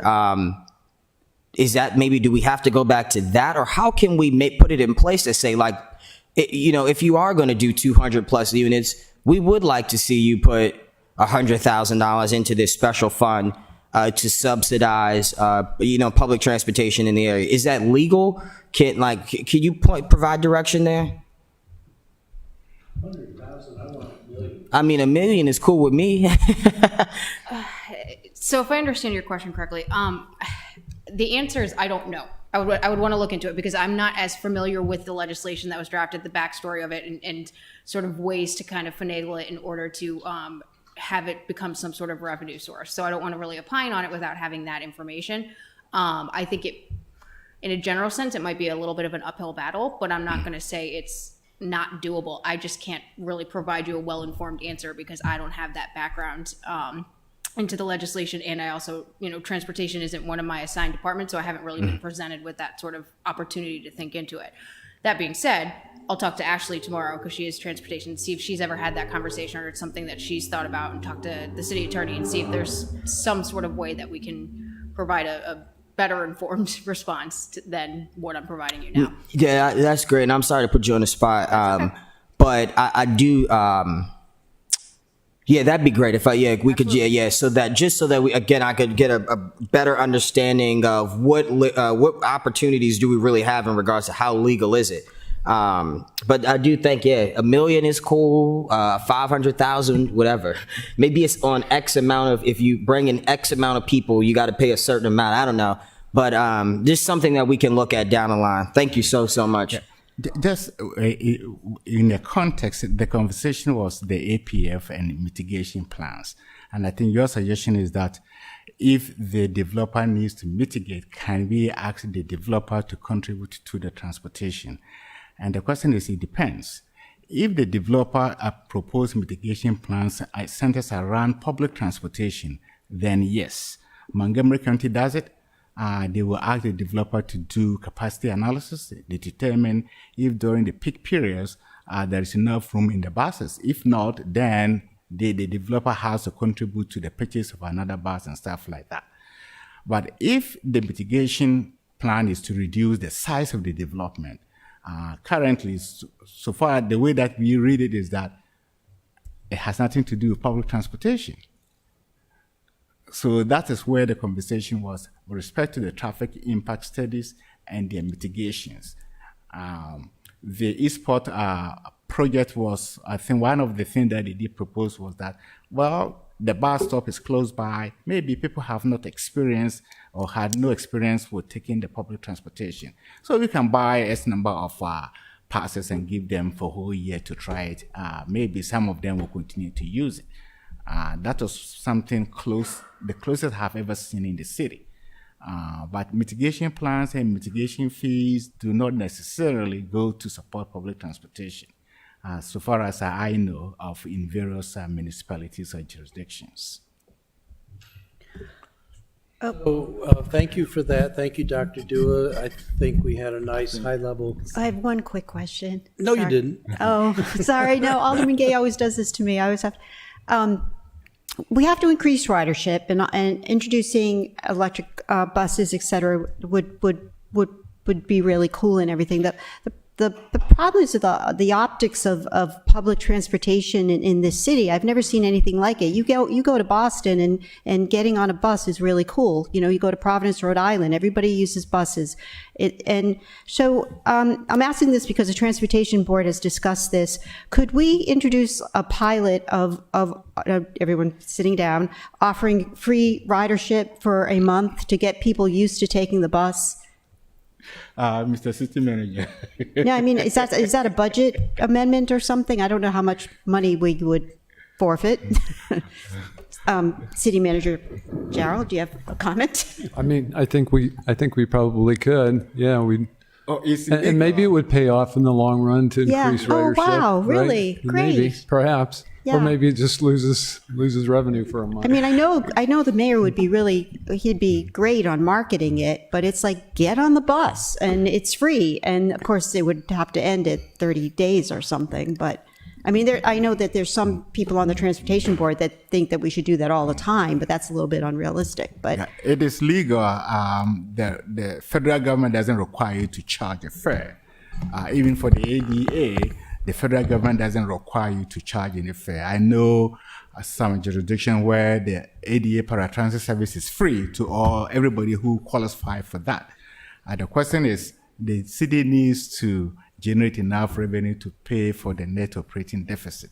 So the question is, what is the source of revenue? But from legal point of view, so far as FTA is concerned, the city can do it. So far as it's free for everybody. That's the key, because remember, 36 section 650 applies to transit. That we should not do any kind of discrimination. So if it's free, it should be free for everybody. correct, yeah. So Okay, I'll talk to the city manager more about that. Thank you. So I want to apologize to my colleagues and the administration. I thought by not inviting someone to bring food, we would have a much shorter meeting tonight. But no, it seems we fill the time allotted, whether we're hungry or not.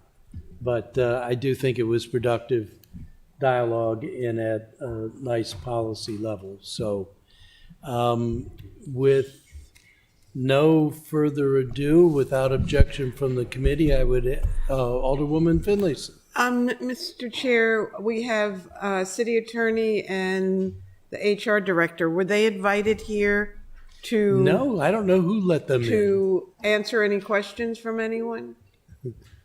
Or did they just come because they were bored? Yeah, right.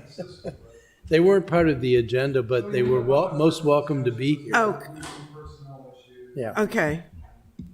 I didn't want to overlook them if they thought they were going to present on something.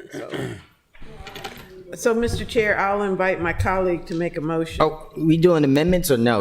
Are we discussing those tonight or now? I'm asking you guys. Well, we had thought you had introduced them all. Oh, no. I really do want to talk about one in particular, but we could do it off later. We have another meeting. What's the next? The next, we're I meeting move that again we on adjourn. Thursday. well, any other department we want to invite, but it is to discuss the amendments. Sounds like a good broad meeting there. Yep. I know. We're having an amendment night. That will definitely need pizza. Right. What date is that? Thursday. This Thursday? That's not the 17th, though. No, it's the work session we were going to use to do peace, but now we're devoting it to further budget deliberation. That's too early for me. Too early? Yeah, that's giving a little bit Schedule it later at night? too much time for y'all to finagle my amendments. Okay. Well, it is to discuss amendments, but also we're soliciting if any colleagues have questions for any of the remaining departments that they would like to discuss, particularly at a policy level. We need to hear about that now so we can invite them to the meeting.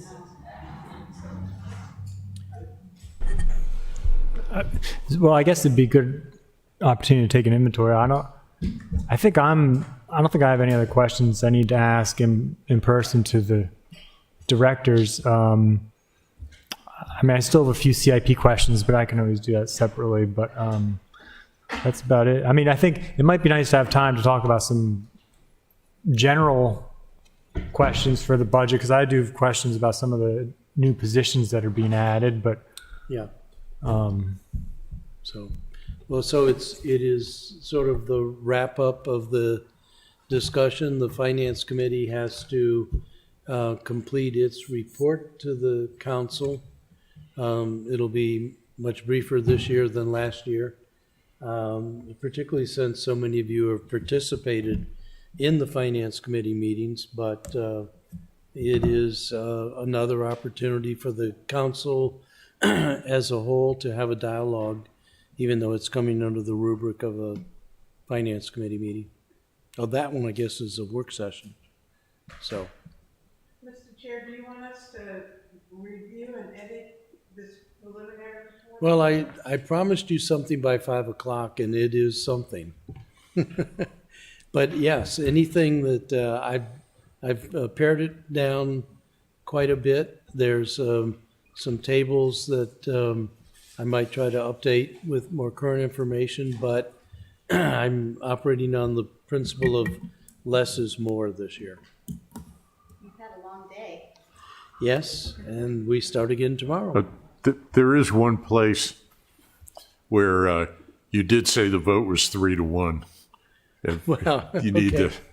Well, you know, I mean, that you guys are always ganging up on me, but come on. No.